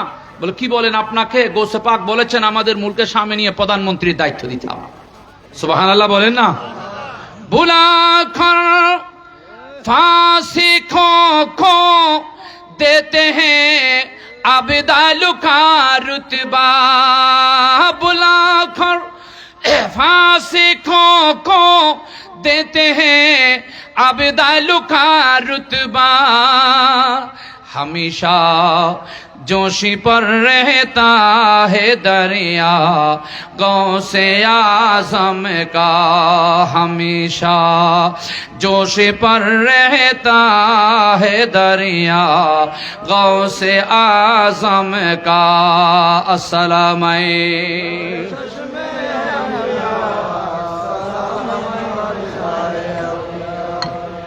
বাবারা ভাইরা বলতে চেয়েছিলাম, যার জীবন দামি তার মত হবে দামি, যার মত দামি সকরাত হবে দামি, কবর হবে দামি, যার কবর দামি হাসর হবে দামি, যার হাসর দামি তার জন্য জান্নাত ওয়াজিব হয়ে যাবে। জোরে বলেন সুবহানাল্লাহ। আমি কোথায় থেকে কোথায় গিয়েছি আপনারা ভুলে গিয়েছেন। ওই জায়নাজার নামাজ মনে আছেনি আপনাদের? জায়নাজার নামাজ, নামাজ শেষ লোকটি কেমন ছিল? লোকটি একবার নয়, ওমর রাদিয়াল্লাহু তাআলা আনহু বলেন, হে দুনিয়াবাসীরা, সবাই জিজ্ঞাসা করলেন যে তিনজন ব্যক্তি যদি বলে লোকটা ভালো ছিল, এই ভালো সাক্ষীর কারণে নবী বলেছেন তার জন্য জান্নাত ওয়াজিব হয়ে যায়। ওমর রাদিয়াল্লাহু তাআলা আনহুকে সবাই প্রশ্ন করলেন, যদি দুইজনে বলে দুইজনে বললেও জান্নাত ওয়াজিব হয়ে যাবে। তখন সবাই বললেন, আমরা আর ওমর রাদিয়াল্লাহু তাআলা আনহুকে একজন সম্পর্কে জিজ্ঞাসা করি নাই। তার মানে দুইজনেরও ভালো সাক্ষ্য দিলে ওই বান্দা জাহান্নামী হলেও জান্নাতি হয়ে যায়। আরো জোরে বলেন না সুবহানাল্লাহ। তাইলে সুন্নিদের মওত, সুন্নিদের জানাজা, সুন্নিদের কাফন, সুন্নিদের দাফন দামি না বেদামি? আর একটু জোরে বলেন, দামি না বেদামি? এবার হাত উঠাইলাম, ওইখান থেকে এতটুকু গেলাম, হাত উঠাইয়া দোয়া করলাম, আল্লাহ মাকে মাফ করে দাও, বাবাকে মাফ করে দাও, গুনাহ মাফ করে দাও। আল্লাহ যেই কাফন নিয়ে যাচ্ছে কাফনকে জান্নাতি লেবাস বানাইয়া দাও। যেই মাটির বাড়িতে শোয়া দেওয়া হচ্ছে আল্লাহ সেই মাটির বাড়িকে জান্নাতের বাগান বানাইয়া দাও। আল্লাহ আমার খালি হাত, শুধু আমি নয়, আমার সাথে অনেক মানুষ আছে। আপনারাই তো জানেন 40 জনের মধ্যে একজন আবদাল আছে যার দোয়া ফেরত নাই, কবুল হয়। একজনের উসিলায় আপনাদের সবার দোয়া যখন কবুল হয়ে যায়, আমার মা বাবা জাহান্নামী ছিল জান্নাতি হয়ে যায়। জানাজার নামাজ শেষ, এবার দেখা যায় কবরের মধ্যে নিয়ে গেল। সুন্নিদের কবর দেওয়ার সময়ও জুলুস আছে, জানাজায় নেওয়ার সময়ও জুলুস আছে, জানাজায়ও জুলুস আছে। সুবহানাল্লাহ বলবেন না? কারণ সুন্নি হল কুত্তা মরানো, সুন্নি হল আশেক মরা, ঠিক না বেটি? হন না? যারা কুত্তা মরাই তার আর গিনত কিছু নাই। অবাজি জানাজায় যেটাতে গিয়েছিলাম কিছুদিন আগে, আমার অসুস্থতার আগে, দেখলাম দাফনের সময় আল্লাহর গজব, খোদার খর, আস্তাগফিরুল্লাহ, নাউজুবিল্লাহ, কিছুই নাই। তখন রাগান্বিত হয়ে আমি বললাম, থ্যাত, এগুলা কি কুকুর গাড়াচ্ছে না মানুষ গাড়াচ্ছে না গাছবাস গাড়াচ্ছে? থ্যাত, চলে যাই, এগুলো মানুষ না। সব নিয়ামত সুন্নিদের ঘরে। খেয়াল রাখবেন, 2 নাম্বার 3 নাম্বারই মানুষ সমাজে ঢুকে এখন বিভিন্ন রকমের ইমান ইসলামকে কেড়ে নেওয়ার ষড়যন্ত্র শুরু করে দিয়েছে। সতর্ক থাকার জন্য ওয়াজ করছি, সতর্ক থাকবেন, ওদেরকে ডিলিট করবেন, সংস্রব ছেড়ে দেবেন। কারণ ওদের সংস্রবে যাওয়া মাত্র শয়তান কব্জা করবে আপনাকে। কারণ ওদের সাথে 70টা শয়তান লটকে থাকে। সেজন্যই তো বলে নারায়ে রিসালাত ফালতু স্লোগান, নারায়ে তাকবীর। আর কতদিন পর নারায়ে তাকবীরও ফালতু স্লোগান বলবে? সময় আসছে তো যে আমরা বলি আল্লাহু রাব্বি, এরা বলে এগুলো বেদাত। আল্লাহ আমার প্রভু, মৃত্যুকালীন সময় জানাজার লাশ নেওয়ার সময় আল্লাহু রাব্বি বলি, এইটাও বেদাত। মানে আল্লাহ আমার প্রভু, এইটাও নাকি বললে বেদাত। সবাইকে আল্লাহ বুঝার তৌফিক দান করুন। এরপরে আমরা কবরে নিয়ে যাই। কবরের মধ্যে যখন নিয়ে যাই তখন দেখলাম দোয়া কালমা কিছু নাই। অথচ আমাদের সুন্নিদের কবরে শোয়া দিতেও উলুস আর জুলুস আছে, সেইখানে নবী আছে এবং সেইখানে আল্লাহর রহমতও আছে। সুবহানাল্লাহ বলেন না? থাকবে না কেন? কারণ সুন্নিরা দাফনের সময় এরা তো কিছুই বলে না, কারণ তাদেরকে আল্লাহ বোবা বানাইয়া ফাটাইছে। সুন্নিদেরকে বোবা বানাই না। মিনহা খালাকনাকুম ওয়া ফিহা নুঈদুকুম ওয়া মিনহা, বলেন না, ওয়া মিনহা নুখরিজুকুম তারাতান উখরা। এই দোয়াটা যখন বলে বান্দা, তোমাকে আমার আল্লাহ যেখান থেকে সৃষ্টি করেছে, যেখান থেকে বের করেছে, সেইখানে আমরা ঢুকাইয়া দিচ্ছি। বান্দা এতদিন ছিলে 10 তলা 5 তলা বিল্ডিং, যেগুলো দুনিয়াবি ঘরবাড়ি। আল্লাহ বান্দা, এখন তোমাকে আল্লাহর নির্দেশিত 3.5 হাত কবর বাড়ি, সেই কবর বাড়ির মধ্যে শোয়া দিচ্ছে। এমনে দেব না, কিন্তু দেব একটা কথা আছে, বিসমিল্লাহি ওয়া আলা মিল্লাতি রাসূলিল্লাহ। ও বান্দা, তোমাকে আমার নবীর মিল্লতের উপর গছায়া দেওয়া হচ্ছে, হাওলা করে দেওয়া হচ্ছে। তুমি এখন আমার নবীকে দেখা হবে। দারুন ইলাদ্দার, যেই নবীর জন্য দরুদ সালাম পড়েছ, যেই নবীর জন্য একেবারে মিলাদ কিয়াম করেছ, যেই নবীকে মোহাব্বত করেছ, বান্দা তোমার সাথে নবীর সাথে দেখা করার জন্য একটা মাত্র ফালকি বানায়া দিয়েছে। পাইলে নিরালাই গনবী পাইলে নিরালাই, বলেন না পাইলে নিরালাই গো নবী, পাইলে নিরালাই গো নবী, পাইলে দুই কদমে চমকাব, দুই কদমে চমকাব, চরণে দুলি মাকে বগায়, পাইলে নিরালাই গো নবী। আরেকটা আওয়াজ দিয়ে পাইলে নিরালাই গো নবী, পাইলে কান্দি আমি বাংলায় বসে, দাও গো দেখা স্বপ্নে এসে, কান্দি একা বসে বসে, কান্দি একা বসে বসে, আপনাকে পাওয়ার আশায়, পাইলে নিরালাই গো নবী, পাইলে নিরালাই গো নবী, পাইলে নিরা দুই কদমে চমকাব, বলেন দুই কদমে চমকাব, চরণে দুলি মাকি বগায়, পাইলে নিরালাই গো নবী। সালাতুনিয়া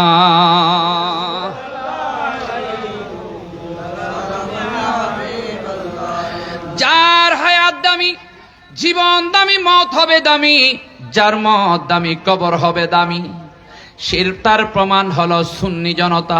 জোরে বলেন না সুবহানাল্লাহ। এবার আসেন দোয়া কলমা পড়ে মাটি টাটি দিয়ে সবাই এবার চলে যাচ্ছে। একটা জিনিস কিন্তু তারা মানে, আরেকটা মানে না।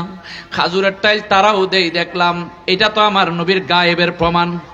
আমার নবী কবরের পাশ দিয়ে যাচ্ছেন, মাররান নবিয়্যু সাল্লাল্লাহু আলাইহি ওয়াসাল্লাম আলা কবরাইন ফাকালা ইন্নাহুমা লা ইউআযযাবান ওয়া মা ইউআযযাবান ফি কাবীরিন, আম্মা আহাদুহুমা ফাকানা লা ইস্তানজিউ মিনাল বাউল ওয়া আম্মাল আকারু ফাকানা ইয়ামশি বিন নামিমাত। আমার নবী কবরের পাশ দিয়ে যাচ্ছেন, হঠাৎ করে কবরের কোনো নমুনা নিশানা নাই। 200-300 বছর আগের কবর। সাহাবায়ে কিরামদেরকে নিয়ে ওয়াকাফা আলাইহে সেখানে দাঁড়াইয়া গেলেন। আমার নবী একটু আফসোস করলেন, তাদের জন্য দোয়া করার কথা বললেন। তার মানেটাই হলো কবর পূজা নয়, নবীও কবর জিয়ারত করেছেন, ঠিক কিনা?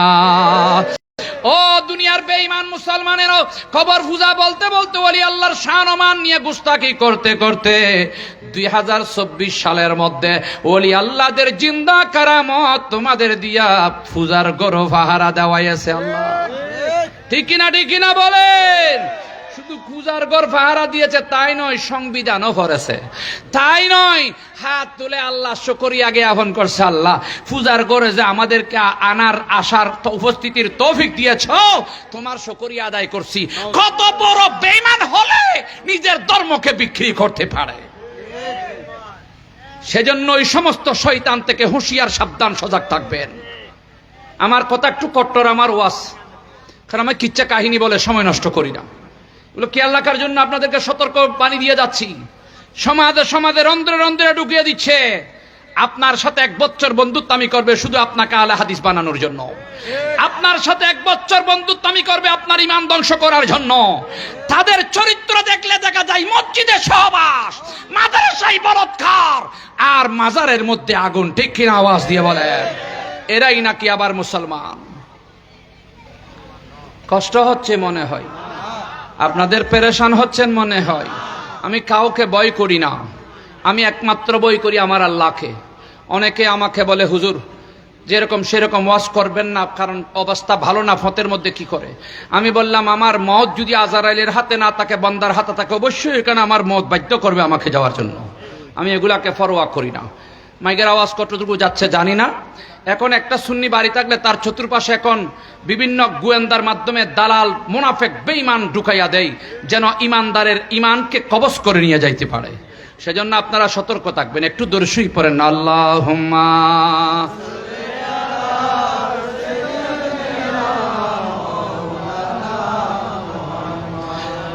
ওয়া আলা আলি সাইয়্যিদিনা। খাজুরের টাইল দ্বারা দে আমরাও দিই, কিন্তু নবীর গায়েব মানে না। আমার কামলিওয়ালা রসুল পাক কবরের পাশ দিয়ে যাচ্ছেন, দাঁড়াইয়া গেলেন, কিছু পড়লেন, সাহাবায়ে ইকরামদেরকে বললেন একটা খাজুরের ডাল নিয়ে আসো, 2 ভাগ করো, 2টা কবরের মধ্যে কুপে দাও। কুপে দিলেন। সাহাবায়ে ইকরামরা বললেন, ইয়া রাসূলুল্লাহ কারণটা কি? আমার নবী বলেন, 2 কবরের মধ্যে 2 ধরনের আযাব হচ্ছে, কর্ম হলো ছোট, আযাব হলো বেশি। জোরে বলেন নাউজুবিল্লাহ। ইয়া রাসূলুল্লাহ কর্মটা কি? আমার নবী বলেন, প্রস্রাব করে ডিলা কুলুপ করতেন না, উত্তম রূপে পবিত্র হতো না, সেজন্য তার কবর আযাব বেশি হচ্ছে। তাহলে আজকের থেকে এই শিক্ষাটা নিয়ে নেবেন, প্রস্রাব করলে একটু ডিলা কুলুপ করবেন। আগেকার সময়ে ডিজিটাল সময় ছিল না, মাটি দিয়ে ডিলা করতে হতো, বানাইয়া বানাইয়া লাইবরে রাখতে হইতো। এখন টিস্যু পেপার পকেটে রাখতে পারেন। একটু প্রস্রাব করে আপনি কয়েক কদম হাঁটবেন, যেন নামাজটা ঠিক হয়। উত্তম রূপে যখন আপনি পবিত্র হবেন না, আপনার উজুও হবে না, নামাজও হবে না। সেই জন্য যিনি প্রস্রাব রূপ করে উত্তম রূপে পবিত্র হতো না, তার কবর আযাব বেশি হচ্ছে। আরেকজন হলো দোকানে বসে বসে খারবো কিরকম চলে, কার সন্তান কিরকম করে, একে অপরের গীবতের মধ্যে মশগুল থাকে, সেই জন্য তার কবর আযাব বেশি হচ্ছে। সুগুলখোর, গীবত করিয়ে সুগুল করিয়ে এদের আযাব বেশি হচ্ছে। আমলটা ছোট, আযাবটা বড়। এই 2টা কাজ থেকে আপনারা হেফাজত থাকবেন, আল্লাহ আপনাদের যেন কবর আযাব না দেয়। খেয়াল রাখবেন, প্রস্রাব করে উত্তম রূপে পবিত্র হবেন, দোকানে বসে আরেকজনের গীবত সুগুলখুরি করবেন না। আমার কথা বুঝাইতে পারছি? কারণ আমরা দোকানে যাইলে শয়তান 10টার সাথে সওয়ার হই, ঠিক কিনা বলেন না? সেজন্য আমরা গীবত করব না, সুগুলখুরি করব না, এবং আমরা কাহারও সমালোচনাও করব না। সামনাসামনি করতে পারবেন, এটা সমালোচনা নয়, এটা সংশোধন, ঠিক কিনা বলেন না? খেয়াল রাখবেন। এবার আমার নবীকে প্রশ্ন করা হলো যে খাজুরের ডাইলের লাভটা কি? আমার নবী বলেন, যতদিন এই খাজুরের ডাইলটা সবুজ কালার থাকবে ততদিন জিন্দা থাকবে। ইউসাব্বিহু লিল্লাহি মা ফিস সামাওয়াতি ওয়া মা ফিল আরদ। আল্লাহর পৃথিবীর জমিনে আসমানের নিচে যত কিছু আছে, এমন কিছু বাকি নাই আল্লাহর জিকির করে না। যতদিন এই সবুজ কালার থাকবে, জিন্দা থাকবে, খাজুরের ডাইল আল্লাহর জিকির করবে। আল্লাহ জিকিরের কারণে হয়তো আমার আল্লাহ তার কবর আযাব মাফ করে দিতে পারে। আমি কথা বুঝাইতে পারছি? এখন সুন্নিরা কি করে? কবর পাহারা দেয়, বলে কবরস্থানে কবর পাহারা দেওয়া বেদাত। খাজুরের ডাইলের কারণে যদি কবর আযাব মাফ হয়ে যায়, করে দেয় আল্লাহ, তাহলে 30 পারা কালামুল্লাহ শরীফ 1 শব্দ পড়লে 10টা নেকি, 10টা সওয়াব। হাজার হাজার তেলাওয়াত চলতেছে, সেই সওয়াব যদি কবরে যায়, কবর আযাব হবে? তাহলে এইদিকেও সুন্নিদের নসিব কোটি গুণ ভালো। সবাই মোহাব্বতে জোরে বলেন সুবহানাল্লাহ। টাইম শেষের দিকে, এবার আসেন, দাফন হয়ে গেল, সবাই চলে গেল, কিন্তু হুজুরেরা যাই না। হুজুর আপনি কি করবেন, কেন দাঁড়াইলেন? হুজুর বলে, লাক্কিনু মাউতাকুম।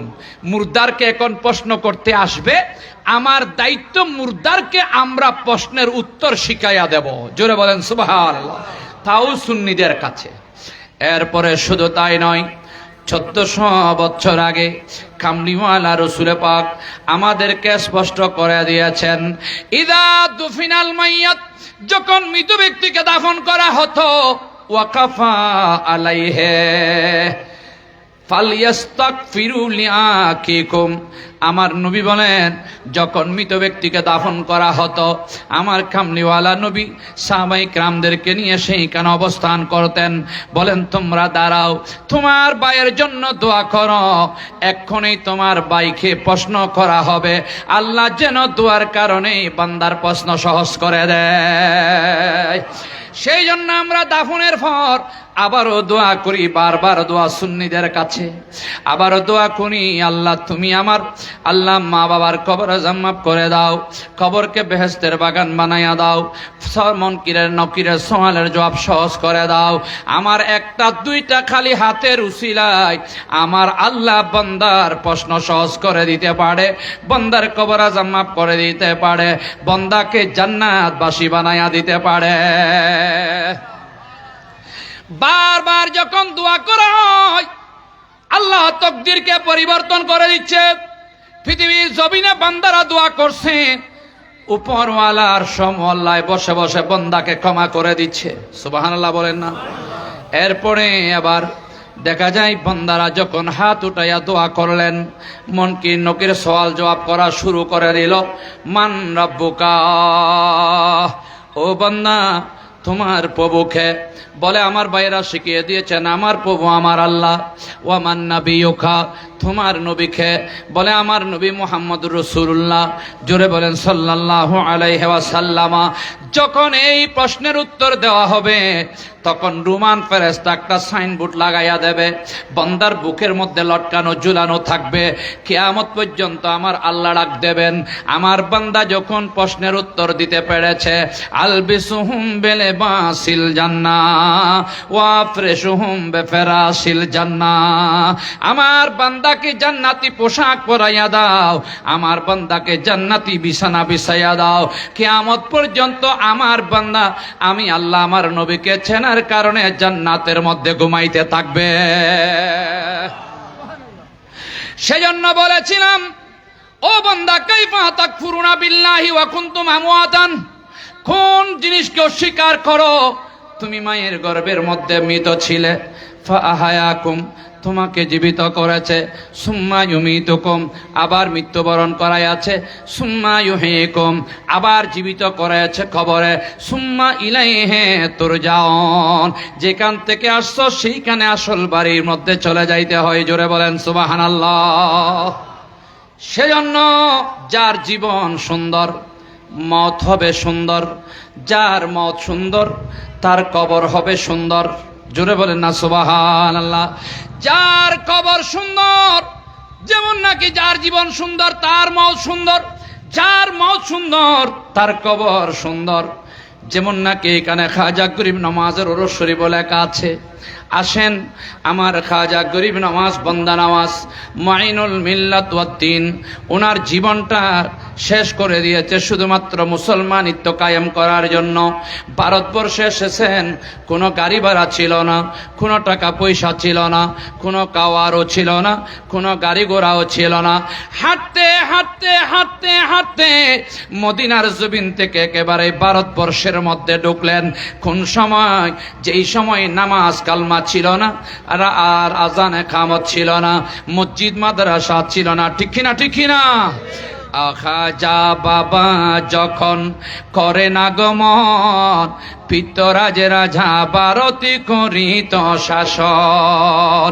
যখন নামাজ রোজা হজ যাকাতে কিছুই ছিল না, যখন নামাজ রোজা হজ যাকাতে কিছুই ছিল না, আমার খাজা গরিবে নেওয়াজ আজমিরি ওয়ালা, আমার খাজা গরিবে নেওয়াজ।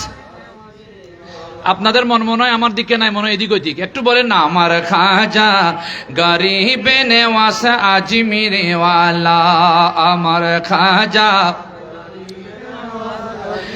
যার দুই নয়নের চরণে যোগাল মদিনাওয়ালা, যার দুই নয়নের চরণে যোগাল মদিনাওয়ালা, আমার খাজা আজমিরি ওয়ালা, আমার খাজা গরিবে নেওয়াজ। বাবারা ভাইয়েরা আসেন, খাজা গরিব নওয়াজ যেখানে নামাজ ছিল না নামাজ কায়েম করতে গিয়েছে, আযান ছিল না আযান কায়েম করতে গিয়েছে, দাড়ি টুপি ছিল না এগুলো কায়েম করতে গিয়েছে। আরে নয় নয়, সমগ্র ভারতবর্ষের মধ্যে যখন আযানে কামত ছিল না, মসজিদ মাদ্রাসা ছিল না, মুসলমান বলার কেউ ছিল না, এমন সময় খাজা গরিব নওয়াজ আমার নবীর নির্দেশ পেয়ে দ্বীন ইসলামকে জয়যুক্ত করার জন্য আমার নবীর মোহাব্বত নিয়ে ভারতবর্ষের মধ্যে গমন করে আযানে কামত মসজিদ মাদ্রাসা কায়েম করে। বরাবর একজন নয়, দুজন নয়, 90 লক্ষ কাফেরকে নবীর কলমা পড়ে মুসলমান বানার কারণে আজকে 25 কোটি মুসলমান ভারতে অবস্থান করছে। জোরে বলেন সুবহানাল্লাহ। শেখ খাজা গরিব নামাজের প্রশংসা করলেও নাকি তাদের জন্য বেদাত। নিমক হারাম বদমাইশ, ঠিক কিনা বলেন? সব বেদাত, মসজিদে সহবাস করা দাত, সব বেদাত, মাদ্রাসায় লেওয়াতাত করা দাত, সব বেদাত, আল্লাহর ওলি যাদের মাধ্যমে ঈমান ইসলামের প্রসার হয়েছে, তাদের মাজারে আগুন দেওয়া দাঁত। কষ্ট হচ্ছে মনে হয়। বাবারা ভাইয়েরা, যখন ওনার জীবনটা দামি করলেন, কোন সময় মসজিদ ছিল না, মন্দির একেবারে ভেঙ্গে ভেঙ্গে মসজিদ কায়েম করেছে। যুদ্ধ করে নয়, শুধুমাত্র একবার আজান দিতেন, কয়েকটা মন্দির ভেঙে চুরমার হয়ে যাইত। শাহজালাল শিলুড়িও নাকি গৌর গোবিন্দের সাথে আজান দিয়ে তার প্রাসাদ ভেঙেছে আজানের মাধ্যমে। সুবহানাল্লাহ বলেন না? একবার আজান দিতেন, শত শত মন্দির ভেঙে যাইতো নিজে নিজে। হাজার হাজার মানুষেরা খাজা গরিব নওয়াজের কদমে এসে কলমা পড়ে মুসলমান হয়ে যাইত। এই জীবনটা দামি না হয়ে কারটা দামি হবে? সেজন্য খাজা গরিব নওয়াজের জীবন দামি। সেজন্য আজকে সমগ্র বিশ্বের কোটি কোটি মুসলমানেরা খাজা গরিব নওয়াজকে স্মরণ করছে, ঠিক কিনা বলেন? গৌসে পাক শাহীন শাহে বগদাদ নবীর প্রেমে একেবারেই মতওয়ালা হয়ে জীবন করেছেন দামি। কোটি কোটি মানুষেরা আমার গৌসে পাক শাহীন শাহে বগদাদের ওরস শরীফ পালন করছে, ঠিক কিনা? ওনাকে স্মরণ করছে, ওনার তাজকিরা করছে। কারণ কেন? আলেমরা আপনাদেরকে বলেছেন জিকরুল আম্বিয়ায়ে ইবাদাতুন ওয়া জিকরুল আউলিয়ায়ে কাফারাতুন। আল্লামা জালালউদ্দিন সুয়ুতী রহমাতুল্লাহ আলাইহি আমাদেরকে অনেক বছর আগে বলে গিয়েছেন, নবীর কথা বললে ইবাদত হয়, ওলি আল্লাহর জীবন বৃত্তান্ত আলোচনা করলে গুনাহ মাফ হয়। আরো জোরে বলেন না সুবহানাল্লাহ। বাবারা আমার, খাজা গরিব নওয়াজ ওনার জীবনটা যেমনি ভাবে দামি, ওনার মতটাও হয়েছে তেমনি ভাবে দামি, ঠিক কিনা বলেন? ওই রজব মাসের 1ম তারিখ খাজা গরিব নওয়াজ সবাইকে নির্দেশনা দিলেন, আমি একটু খানকার মধ্যে ঢুকবো, হুজরা শরীফের মধ্যে ঢুকবো। কেউ আমাকে কবর নিও না, আমার খোঁজ খবর নেওয়ার প্রয়োজন নাই, দরজাও খোলার প্রয়োজন নাই। তোমরা যতদিন আমি দরজা না খুলে ওইখানে অবস্থান করব, খোঁজ খবর নিও না, আমাকে দেখার চেষ্টা করো না। উনি ওনার হুজরার মধ্যে রজব মাসের 1 তারিখ ঢুকে গেলেন।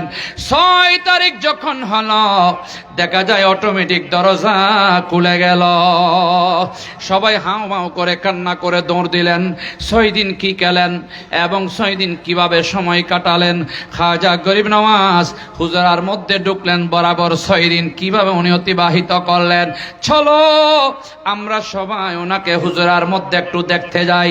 দেখতে যখন গেলেন, দেখা যায় উনি অটোমেটিক কাফন পরা অবস্থায় উত্তর দক্ষিণ হয়ে মুখটা মদিনার দিকে ফিরিয়ে রেখেছেন। সবাই আশ্চর্য, একটু গুমাট খুললেন, কপালের মধ্যে দেখা যায় অটোমেটিক সোনালী অক্ষরে কপালের মধ্যে লেখা হাজা হাবিবুল্লাহ ওয়া মাতা হুব্বিল্লাহ। জোরে বলেন না সুবহানাল্লাহ। যার জীবনটা এইভাবে সুন্দর করে দ্বীন ইসলামের খেদমতে ব্যয় করেছেন, আল্লাহর নবীর নির্দেশে পালন করেছেন, আল্লাহর বয়ে যার অন্তর কেঁপেছেন, যার অন্তরের মধ্যে আল্লাহর তাকওয়া অবস্থান করেছেন, সুতরাং উনি তেমনি মারা যায় নাই। আল্লাহর ডাকে সারা দিয়ে হাদা হাবিবুল্লাহ, উনি আমার আল্লাহর বন্ধু, মাতা হুব্বিল্লাহ, উনি আমার আল্লাহ এবং রসুল পাকের মহাব্বতের উপর জীবন বিসর্জন দিয়েছে। জোরে বলেন সুবহানাল্লাহ। এবার আসেন, যাদের মত দামি তারা কবরেও দামি, যাদের কবর দামি তাদের কাছে গিয়ে আমরা দোয়া করলে, ফরিয়াদ করলে তাদের দোয়া কবুল হয়, ঠিক কিনা বলেন? সেজন্য আমরা আল্লাহর ওলিদের দরবারে যাই, আল্লাহর ওলিদের স্মরণ করে থাকি, আল্লাহর ওলিদের জীবন বৃত্তান্ত আলোচনা করে থাকি। কারণ আমরা তো গুনাহগার, আল্লাহর ওলিদের উসিলা নিয়ে দোয়া কবুল করলে দোয়া কবুল হয়। জোরে বলেন সুবহানাল্লাহ। আল্লাহুম্মা সাল্লি ওয়াজুর বেন মাই নাই অসুখ মানুষ আধা ঘন্টা ওয়াজ করি বেলা সেই ওয়ালা আলি সাইয়্যিদিনা যার লাই গিয়া কান্দে মরি শীত সোনার মদিনা, কবরে হাসরে পাইবেন মদিনায় যার ঠিকানা। আল্লাহুম্মা সাল্লি মাওলানা মুহাম্মদ ওয়া আলা আলি সাইয়্যিদিনা। বাবারা ভাইয়েরা আসেন, যারা জীবন সুন্দর করে মত দামি করে কবরে যে দামি হয়েছেন তাদের কাছে চাইলে অসুবিধা আছে? কথা বলেন, অসুবিধা আছে? কারণ যারা দুনিয়াতে দামি ছিল কবরেও তারা দামি। কিভাবে দামি হয়েছে? যেমন গৌসে পাক শাহ সাহেব বগদাদ আব্দুল কাদের জিলানী গিলানী রাকি বগদাদি রাদিয়াল্লাহু তাআলা আনহুর জীবনী চাইব। উনি কিরকম ছিলেন, এত দামি কেন হয়েছেন, উনার কথা এখন সমগ্র বিশ্বের মুসলমানরা কেন তাস্কেরা করে, জীবনীটা দেখলে দেখা যায় আমার গৌসে পাককে আমার আল্লাহ এত নিয়ামত দিয়েছেন। এক রাত্রির মধ্যে আমার গৌসে পাক 1 রাকাত নয় 100 নয় বরাবর 1000 রাকাত নফল নামাজ আদায় করতেন এবং সকালে ফজরের আজান দেওয়া হতো, 1000 রাকাত নামাজ শেষ হতো। অপর বর্ণনার মধ্যে রয়েছে আমার গৌসে পাক নিয়ত করতেন এশারের পরে, ফজর বাজি এনে নয় 40 বছর এশারেরও যদি ফজরই এনে ন হাডাই গুমগেই দেন যথা সময় নষ্ট করছি দেন খিচি দাবা। এশারেরও যদি ফজরের নামাজ পড়েছেন তার মানে গুমান নাই। আল্লাহু আকবার বলে নিয়ত করেছেন, ওই নিয়ত করে 15 ফারা 1 রাকাতের মধ্যে শেষ, আরেক রাকাত উঠেছেন 15 ফারা শেষ, 1 খতম কোরআন নামাজের মধ্যে 2 রাকাতে শেষ হয়েছে, আর অপর দিকে ফজরের আযান শুরু হয়ে গেছে। তার নাম হলো গৌসে পাক শাহিন শাহে বগদাদ আব্দুল কাদের জিলানী। সেজন্য ওনার জীবনটাকে সাজাইয়া সুন্দর করলেন। কবর ওনার মঠটাও দামি, ওনার কবরও দামি। সুতরাং কবরে যাওয়ার পরেও যারা আল্লাহ জীবন দামি করেছেন, কবরে যাওয়ার পরও তাদের জীবনটা দামি হয়ে যায়। কারামাতুল আউলিয়ায়ে বাকিয়াতুন বাদা মাউতিহিম। আল্লাহর ওলিরা জীবদ্দশায় যত ক্ষমতাবান হয়ে থাকে, কবরে যাওয়ার পর তাদের ক্ষমতা আরো কোটি গুণ বেড়ে যায়। জোরে বলেন না সুবহানাল্লাহ। ক্ষমতা আরো বেড়ে যায়, তখন তাদের কাছে গিয়ে আমরা যেটা চাই, আল্লাহ তাদেরকে তো ক্ষমতা দিয়েছেন, কুনতু সামহুল্লাযী ইয়াসমাউ বিহি ওয়া বাসারুহুল্লাযী ইউবসিরু বিহি ওয়া ইয়াদাহুল্লাযী ইয়াবতিশু বিহা ওয়া রিজলুহুল্লাযী ইয়ামশি বিহা। নারায়ে তাকবীর, নারায়ে সালাত, নারায়ে গাউসিয়া। মারহাবা মারহাবা। আমাদের মাঝে এসে উপস্থিত হয়েছেন আজকের আজিমুল শান সুন্নি সম্মেলনের প্রধান বক্তা, চট্টগ্রাম কতিবের হাট কাদিরা তৈয়বা জামি মসজিদের সম্মানিত খতিব ও রাবেয়া খাতুন তাহফিজুল কুরআন ইন্টারন্যাশনাল মাদ্রাসার পরিচালক হযরতুল হজ আল্লামা হাফেজ কারি মুফতি গোলাম কিবরিয়া মাদাজিলুল আলী, হযরতুল হজ আল্লামা হাফেজ কারি মুফতি গোলাম কিবরিয়া মাদাজিলুল আলী। যাক, আসলে আমি খুবই আনন্দিত যিনি মিডিয়া ব্যক্তিত্ব, ইসলামী চিন্তাবিদ এবং গবেষক লেখক, সুন্নিয়তের মাঠে ময়দানে যার অক্লান্ত পরিশ্রম রয়েছে এবং জিনাদের মাধ্যমে আমরা সুন্নিয়তের অক্ষের ধারে এগিয়ে যাচ্ছি। আমাদের আপনাদের সবারই প্রাণপ্রিয় পরিচিত হযরতুল হজ আল্লামা গোলাম কিবরিয়া আল কাদের সাহেব মাদাজিলুল আলী আমাদের মাঝে উপস্থিত হয়েছেন। আমি আর দীর্ঘায়িত করব না, আমি অসুস্থ, আসলে আধা ঘন্টা ওয়াজ করার লক্ষ্যে উঠেছি। আপনাদের দোয়া, ওই যে বলেছিলাম নূর নবীর নূর নজর যদি থাকে, গোসে পাকের নেক তোয়াজ্জুহ যদি থাকে, খাজা গরিব নামাজের ফয়জাত বরকাত যদি থাকে, তাহলে কিছু বলবো ইনশাআল্লাহ। আদেশ আসতেছে বলতে বলতে ইনশাআল্লাহ 6:30 থেকে এখন 9টা। আলহামদুলিল্লাহ বলবেন না? আমি যেটা চেয়েছিলাম হুজুর আসার আগে আপনাদেরকে বলেছিলাম একটু জমায়েতটা যেন হুজুরকে দেখাইতে পারি। ইনশাআল্লাহ আপনাদের জমায়েত খুবই একেবারে ভরপুর খানায়। এরপরেও যারা রাস্তায় দাঁড়ানো আমার আদরের ভাইদেরকে আমি বলবো যে আপনারাও সবাই বসে যাইলে একেবারে আরো সুন্দর হবে। তো আমার কথা ছিল, ওলি আল্লাহরা যখন কবরে যায় তাদের কারামত আরো বেশি বেড়ে যায়। সুবহানাল্লাহ বলেন না? কারামাতুল আউলিয়ায়ে বাকিয়াতুন বাদা মাউতিহিম। মওতের পরে তাদের ক্ষমতা বেড়ে যায়। একটা কথা বলে শেষ, যেমন কুতুবউদ্দিন বখতিয়ার খাকি রহমতুল্লাহি আলাইহি উনার দরবারে নিজামুদ্দিন আউলিয়া গেলেন। উরুসের সময় লাখ লাখ মানুষ হয় না, তখন এক একজন এক একভাবে দরখাস্ত দিচ্ছে, কেউ বিপদের, কেউ আফদের, কেউ বিমারের, কেউ এই সমস্যা, কেউ ওই সমস্যা। হাজার হাজার মানুষেরা আল্লাহর ওলিদের কাছে আরজি পেশ করে না, দরখাস্ত দেয়। নিজামুদ্দিন আউলিয়া কুতুবুদ্দিন বখতিয়ার খাকি রহমতুল্লাহ আলাইহির দরবারে গিয়ে যে বলতেছেন উরুসের সময়, হুজুর আপনি মানুষ একজন, লক্ষ লক্ষ মানুষ আপনার উরুসে সমাগম হয়েছে, লক্ষ লক্ষ মানুষেরা আপনার কাছে আরজি পেশ করছে বিভিন্নভাবে, বিভিন্ন রকমের বিভিন্ন অজুহাত নিয়ে। আপনি একজন মানুষ, লক্ষ মানুষের দরখাস্ত কিভাবে শ্রবণ করেন, কিভাবে সমাধান করেন? সুবহানাল্লাহ বলেন না।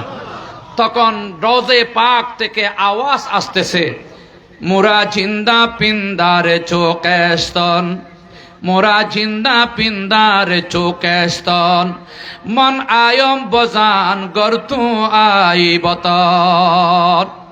এই কথা বলার পর কুতুবুদ্দিন বখতিয়ার খাকি রহমতুল্লাহ আলাইহি রওজে পাক থেকে আওয়াজ দিয়ে বললেন, নিজামুদ্দিন আউলিয়া, তুমি আমার রওজে পাকের মধ্যে আসছো শরীর নিয়া, আর আমি কুতুবুদ্দিন বখতিয়ার খাকি আমি কবরের মধ্যে আসছি আমার রূহ নিয়া। সুতরাং শরীর থেকে রুহের ক্ষমতা বেশি, জোরে বলেন না সুবহানাল্লাহ। সুতরাং রুহের ক্ষমতা যেহেতু বেশি, লক্ষ লক্ষ মানুষেরা আমার কাছে সমস্যার জন্য আরজি পেশ করে, আমি আল্লাহর পক্ষ হয়ে তাদের সমস্যার সমাধান করে থাকি। যেমন গৌসুল আজম মাইজভান্ডারী আমাদের কাছে আমাদের সাদোয়া, ওনার সাদোয়া নিচ্ছি আমরা। আজকে ওনারাদের জীবন সুন্দর করার কারণে ওনাদের মওত দামি হয়েছে, আর মওত দামি হওয়ার কারণে কবরে যাওয়ার পরও দামি আরো বেশি হয়েছে। সেজন্য এক সেকেন্ডের জন্য জিয়ারতের থেকে খালি না, ঠিক কিনা বলেন? এটা হলো আল্লাহর ওলিদের নিদর্শন, নেককারের নিদর্শন। সেই জন্য আমরা মাইজভান্ডারেও যাই, আমরা মাইজভান্ডারের অনুসারী, মাইজভান্ডারকে ভালোবাসি, যেহেতু এখানে গৌসুল আজম মাইজভান্ডারী রয়েছে, ঠিক কিনা বলেন? একটা গান গাইলে কি আপনারা পেরেশান হবেন?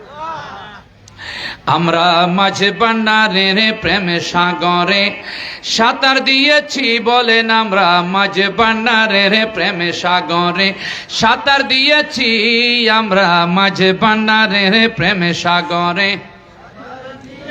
মোরা বাবা ভান্ডারীর প্রেম সাগরে। আওয়াজ হচ্ছে না? মোরা বাবা ভান্ডারীর প্রেম সাগরে, ববের নেশা পানি করিয়া বিভোর হইয়াছি, আমরা ববের নেশা পানি করিয়া বিভোর হইয়াছি, আমরা মাঝভান্ডারের প্রেম সাগরে, আমরা মাঝভান্ডারের প্রেম সাগরে। মধু তাকে কোনে খাননে সেই খবর বোমরা জানে, মধু তাকে কোনে খাননে সেই খবর বোমরা জানে, মোরা বিনা মূল্যে তার চরণে, বিনা মূল্যে তার চরণে মন বিকাইয়াছি, আমরা মাঝভান্ডারের প্রেম সাগরে সাঁতার দিয়েছি বলেন, মাঝভান্ডারের প্রেম সাগরে চি, আমরা বাবা ভান্ডারীর প্রেম সাগরে। আনা গোনা লামখানে তসবি পড়ি তারি নামে, বেবুজারে কেমনে বুঝাই, বেবুজারে কেমনে বুঝাই কি দেখিয়াছি, আমরা মাঝভান্ডারের প্রেম সাগরে সাঁতার দিয়েছি, আমরা মাঝভান্ডারের প্রেম সাগরে। অনেক কথা বলেছি, অনেক আমলের কথা বলেছি, আমলটা আপনারা আদায় করতে চেষ্টা করবেন, আমল করার চেষ্টা করবেন। একটা কথা বাকি রয়েছে, যে আমি বলেছিলাম তিনটা কাজে বিলম্ব করতে নাই। একটা হলো যখন নামাজের ওয়াক্ত হবে তাড়াতাড়ি আমরা নামাজটা পড়ে নেব। 2 নাম্বার হলো জায়নাজার নামাজ লাস্ট যখন নিয়ে আসছে, চেয়ারম্যান মেম্বার ধনাঢ্য ব্যক্তির পরিচয় না দিয়ে ওনার কিছু প্রশংসা করে তাড়াতাড়ি জানাজার নামাজ, কথা বলেন না, জানাজার নামাজ পড়ে নেব। 3 নম্বর তো বলি না, আপনারাও আর বলতেছেন না। 3 নাম্বার হলো ওয়াল আইয়ামু ইজা ওয়াজাত্তা লাহা কুফুয়ান, যখন সমাজের মধ্যে মেয়ে বড় হয়, উপযুক্ত হয় বিবাহের, সবাই মিলে তাকে তাড়াতাড়ি বিয়ে দিয়ে দাও। আমি কথা বুঝাইতে পারছি নাকি? দোকানে আপনি গেলেন, ওই বরের পক্ষে আসলো, যেটা অবাজি কিনে হন না চাই তোর মানিয়েও হইলে অবু কিনো দিতের মানিয়ে হওয়া এলে হইবেন জানা নামাতে ইয়া বৌনি দিবেন জানা এলে বৌনিদের সমাজের ভিতর বোধ দাড়ি রাখি টুবি দি নামাজ সরাইয়ে বোধ খুঁইয়া সোরা মোমেন আছে না নাই, সুইসাব আছে না নাই? খবরদার, নবীর হাদিসের বিপরীত নগরিবেন। মাইয়া ফা উপযুক্ত হই আর নবী হদ্দের তাড়াতাড়ি মাইয়া ফাবে বিয়ে দিয়ে বার করি দাও। আর নইলি ফাইন লাম তাকুন ফিতনাতুন ফিল আরদে ফাসাদুন ওয়ালা আরিস। আর নবী হদ্দে যদি এই লেখাম ন গর গোড়া সমাজের ভিতর গজব হয়ে যাবে গিবের কারণে। অতল্লাই গজব দূরে বেল্লাই বিয়ন সচেতন তাকিবেন। মাইয়ে ফয়বে খালা বালা ন কিয় চাই তো আইলেও হবেন যে মাইয়ে ফয়াও বেশি বালা। খোদাই নসিবত বরাদ্দ করি তাইলে হইব নলি নাই, খোদার নসিব লই খাই টানাটানি করতাম। সুতরাং মাইয়ে ফয়া ডরি সমাজের ভিতর তাড়াতাড়ি বিয়ে দি ফেলাইবেন। কিয় বনি টনি নদিবেন, বালা প্রশংসা করিবেন। বোধ কথা হয়ে ফেলায় প্রায় 2-3 ঘন্টা। শরীর খুবই এখনো দুর্বল, কথা হইন্য ফারির হাঁড়িয়ে তুনিও দান্য ফারির। এর ফরও আল্লাহ শকর অন্তত পক্ষায় কিবরিয়া বায়ুর মিক্কে চাই ও আইবের আশা করি এর এতক্ষণ অনার কাছে যে বই তাজ পাচ্ছি আল্লাহ শকর যে নূর নবীর নেক তাওয়াজ্জু যে আর তাসিয়ে নয় আজিয়ার প্রমাণ। হুজুর ওয়াজটা কিন্তু আমি বাদ দিয়ে দিতে চাইছিলাম, কিন্তু হঠাৎ স্বপ্নে দেখতেছি মারহাবা মারহাবা আমিন আমিন আমিন আমিন। হঠাৎ করে স্বপ্নে দেখতেছি প্রায় 1.5 ঘন্টা ওয়াজ করে বাড়িতে ফেরত গেলাম। তখন 3 বার মোবাইল নিয়েছিলাম, মানে বাদ দেওয়ারও কয়েকটা, কালকেও মাহফিল ছিল বাদ দিছিলাম। বেশি অসুস্থ, মানে আমার ওই ফুসফুসে ইনফেকশন হয়ে গেছিল, নিউমোনিয়া এসে গেছিল ঠান্ডা থেকে। তো আমি আপনার দোয়ার জন্য এতক্ষণ বসছি। আর মুরব্বীরা সবাই চিনে, এখানে একটা মাদ্রাসা করছি, আমার ওই প্রতিষ্ঠাতার আর কি আসতে দেখছেন। এটা একটু দোয়া করবেন যেন মাদ্রাসার এলাকার সবার সহযোগিতা আছে। যখন বলে যে এলাকার সবাই সহযোগিতা করে, যেন এই সহযোগিতার মাধ্যমে যেমন নাকি আমাদের নাজিম ভাই তারা, সাইফু ভাই তারা, বেলাল ভাই তারা সবাই আছে এবং মুর্শেদ ভাই তারা, যেন ওনাদের মাধ্যমে মাদ্রাসা এই এলাকায় যেন আরো ভরপুর হয়ে জাকজমক হয়। প্রায় 300-এর উপরে ছাত্র। আরেকটা প্রতিষ্ঠান পাশে করা হয়েছে, কিছু জায়গার দরকার, ভবিষ্যতে চিন্তা করছি যেন এই মাদ্রাসাটা দাখিল করতে পারি। আমি সহযোগিতা সব করে যাব, কিন্তু জায়গার প্রয়োজন। আমার কাজী শ্রদ্ধেয় মুরব্বী দিদার ভাই, ওনাদেরকে আমি সজাগ দৃষ্টি রাখার জন্য আহ্বান করে, আমার কথায় মনকষ্ট পেয়ে থাকলে আমাকে ক্ষমার দৃষ্টি দেখে দোয়া করবেন। ইনশাআল্লাহুল আজিজ অন্য সময় দেখা হবে। আসসালামু আলাইকুম ওয়া রাহমাতুল্লাহি ওয়া বারাকাতুহু। মারহাবা মারহাবা। এতক্ষণ পর্যন্ত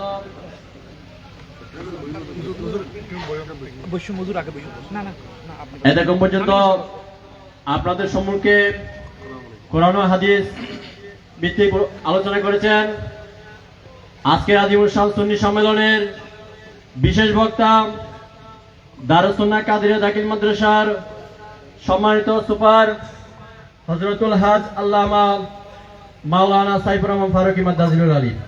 আমি হুজুরকে আজকের আজিমুল শাহ সুন্নি সম্মেলনের পক্ষ থেকে আন্তরিক মোবারকবাদ জানাচ্ছি। সম্মানিত উপস্থিতি, এখন আজকের আজিমুল শাহ সুন্নি সম্মেলনের প্রধান বক্তা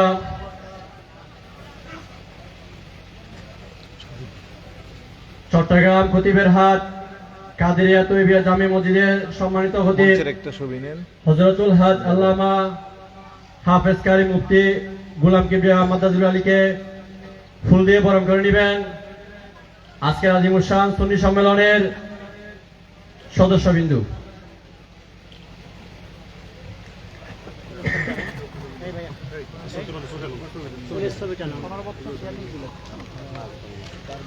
সবাই বলি মারহাবা।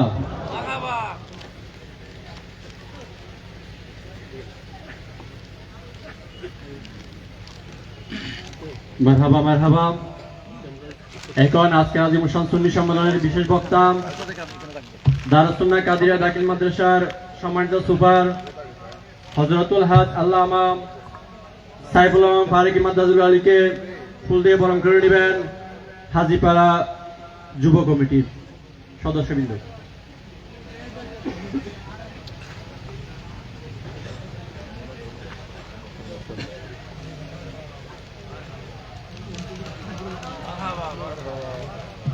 মারহাবা মারহাবা মাঠে ময়দানে যার অক্লান্ত পরিশ্রম অবদান আমি আমার পক্ষ থেকে ওনাকে দিয়ে দিচ্ছি। মারহাবা মারহাবা। আমাদের আজকের অনুষ্ঠানের আলহাজ পুরক আহমদ সেরা রাবিয়া মুমিনা ইসলামিয়া সুন্নিয়া মাদ্রাসার হেফজা কানবী তিনখানার 6 জন হাফেজ হয়ে বের হয়েছেন। আমরা ওনাদের সম্মানার্থে কিছু ক্রেসের ব্যবস্থা করেছি। আমি ক্রেসগুলো তুলে দেওয়ার জন্য আমাদের মাহফিলের যাদের নাম উল্লেখ করা হচ্ছে আপনাদেরকে স্টেজে যাওয়ার জন্য অনুরোধ জানাচ্ছি, আর ছাত্রবৃন্দদেরকে সামনে এসে দাঁড়ানোর জন্য আমি বিনীত অনুরোধ জানাচ্ছি।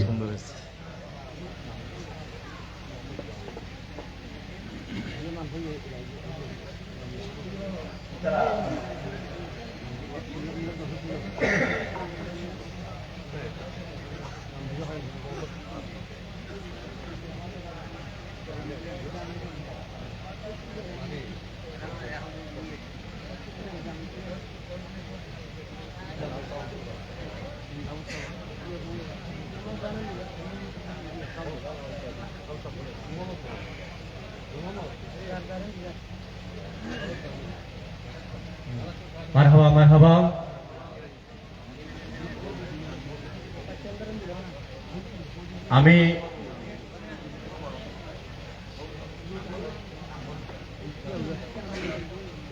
আমি মোহাম্মদ জামিনকে ক্রেস প্রদান করবেন। আজকের আজিমুসান সুন্নি সম্মেলনের প্রধান বক্তা চট্টগ্রাম কতিবের হাট কাদেরিয়া তৈবিয়া জামি মসজিদের সম্মানিত খতিব হযরতুল হাজ আল্লামা হাফেজ কারি মুফতি গোলাম কিবরিয়া মাদাজিলুল আলী। হাফেজ মোহাম্মদ আবিরকে ক্রেস প্রদান করবেন। আজকের আজিমুসান সুন্নি সম্মেলনের বিশেষ বক্তা হযরতুল হাজ আল্লামা মাওলানা সাইফুর রহমান ফারুকী মাদাজিলুল আলী।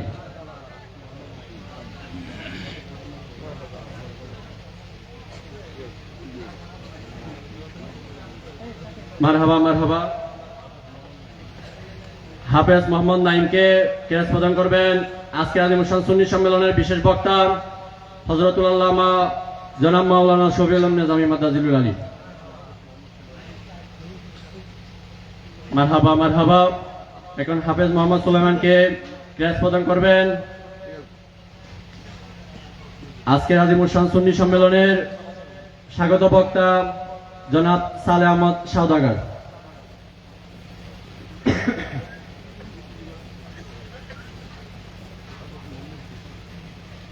মারহাবা মারহাবা।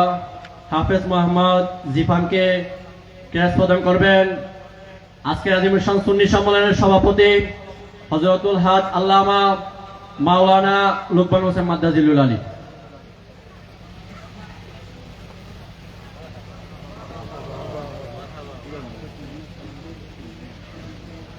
মারহাবা মারহাবা। হাফেজ মোহাম্মদ সাইমনকে ক্রেস প্রদান করবেন। আজকের আজিমুসান সুন্নি সম্মেলনের উদ্বোধক জনাব আব্দুল সালাম তালুকদার সাহেব। জনাব আব্দুল সালাম তালুকদার সাহেব।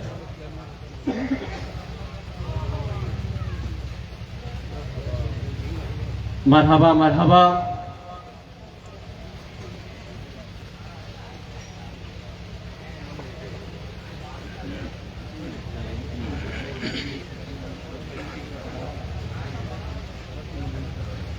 মারহাবা মারহাবা। সম্মানিত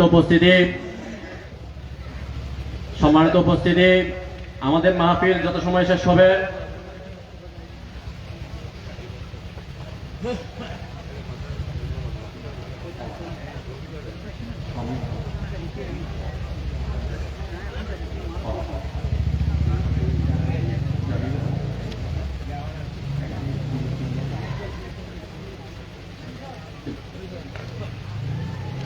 মারহাবা মারহাবা। আলহাজ পুরক আহমদ সেরা রাবিয়া মুমিনা সুন্নিয়া মাদ্রাসা হেফজা কানবী তিনখানার আজকে 6 জন যারা হেফজা হয়েছেন, তাদের মধ্যে আপনাদের সম্মুখে কুরআনুল কারীম থেকে তেলাওয়াত করে শোনাবেন হাফেজ মোহাম্মদ জামিল।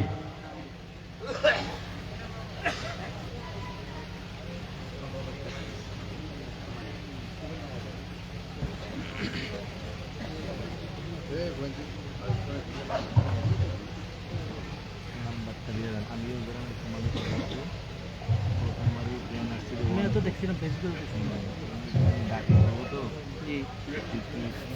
السلام عليكم ورحمة الله وبركاته. أعوذ بالله من الشيطان الرجيم.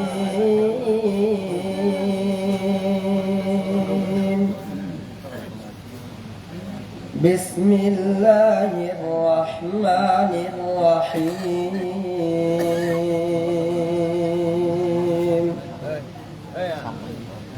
تبارك الذي جعل في السماء بروجا وجعل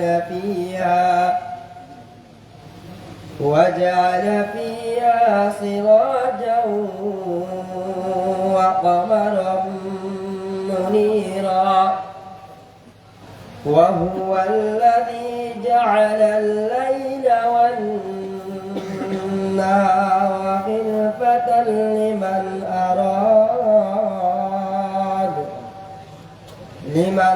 أراد أن يذكر أو أراد شكورا. وعباد الرحمن الذين يمشون على الأرض حولا وإذا خاطبهم الجاهلون قالوا سلاما. صدق الله العلي العظيم وصدق رسوله النبي الحبيب الكريم ونحن على ذلك من الشاهدين والشاكرين. السلام عليكم ورحمة الله وبركاته. মারহাবা মারহাবা। এখন আপনাদের সম্মুখে কোরআন হাদিস থেকে তকরির পেশ করবেন আজকের আজিমুল শান সুন্নি সম্মেলনের প্রধান বক্তা চট্টগ্রাম কতিবের হাট কাদিরিয়া তৈবিয়া জামে মসজিদের সম্মানিত খতিব হযরতুল হাজ আল্লামা হাফেজ কারি মুফতি গোলাম কিবরিয়া মাদ্দাজিলুল আলী, হযরতুল হাজ আল্লামা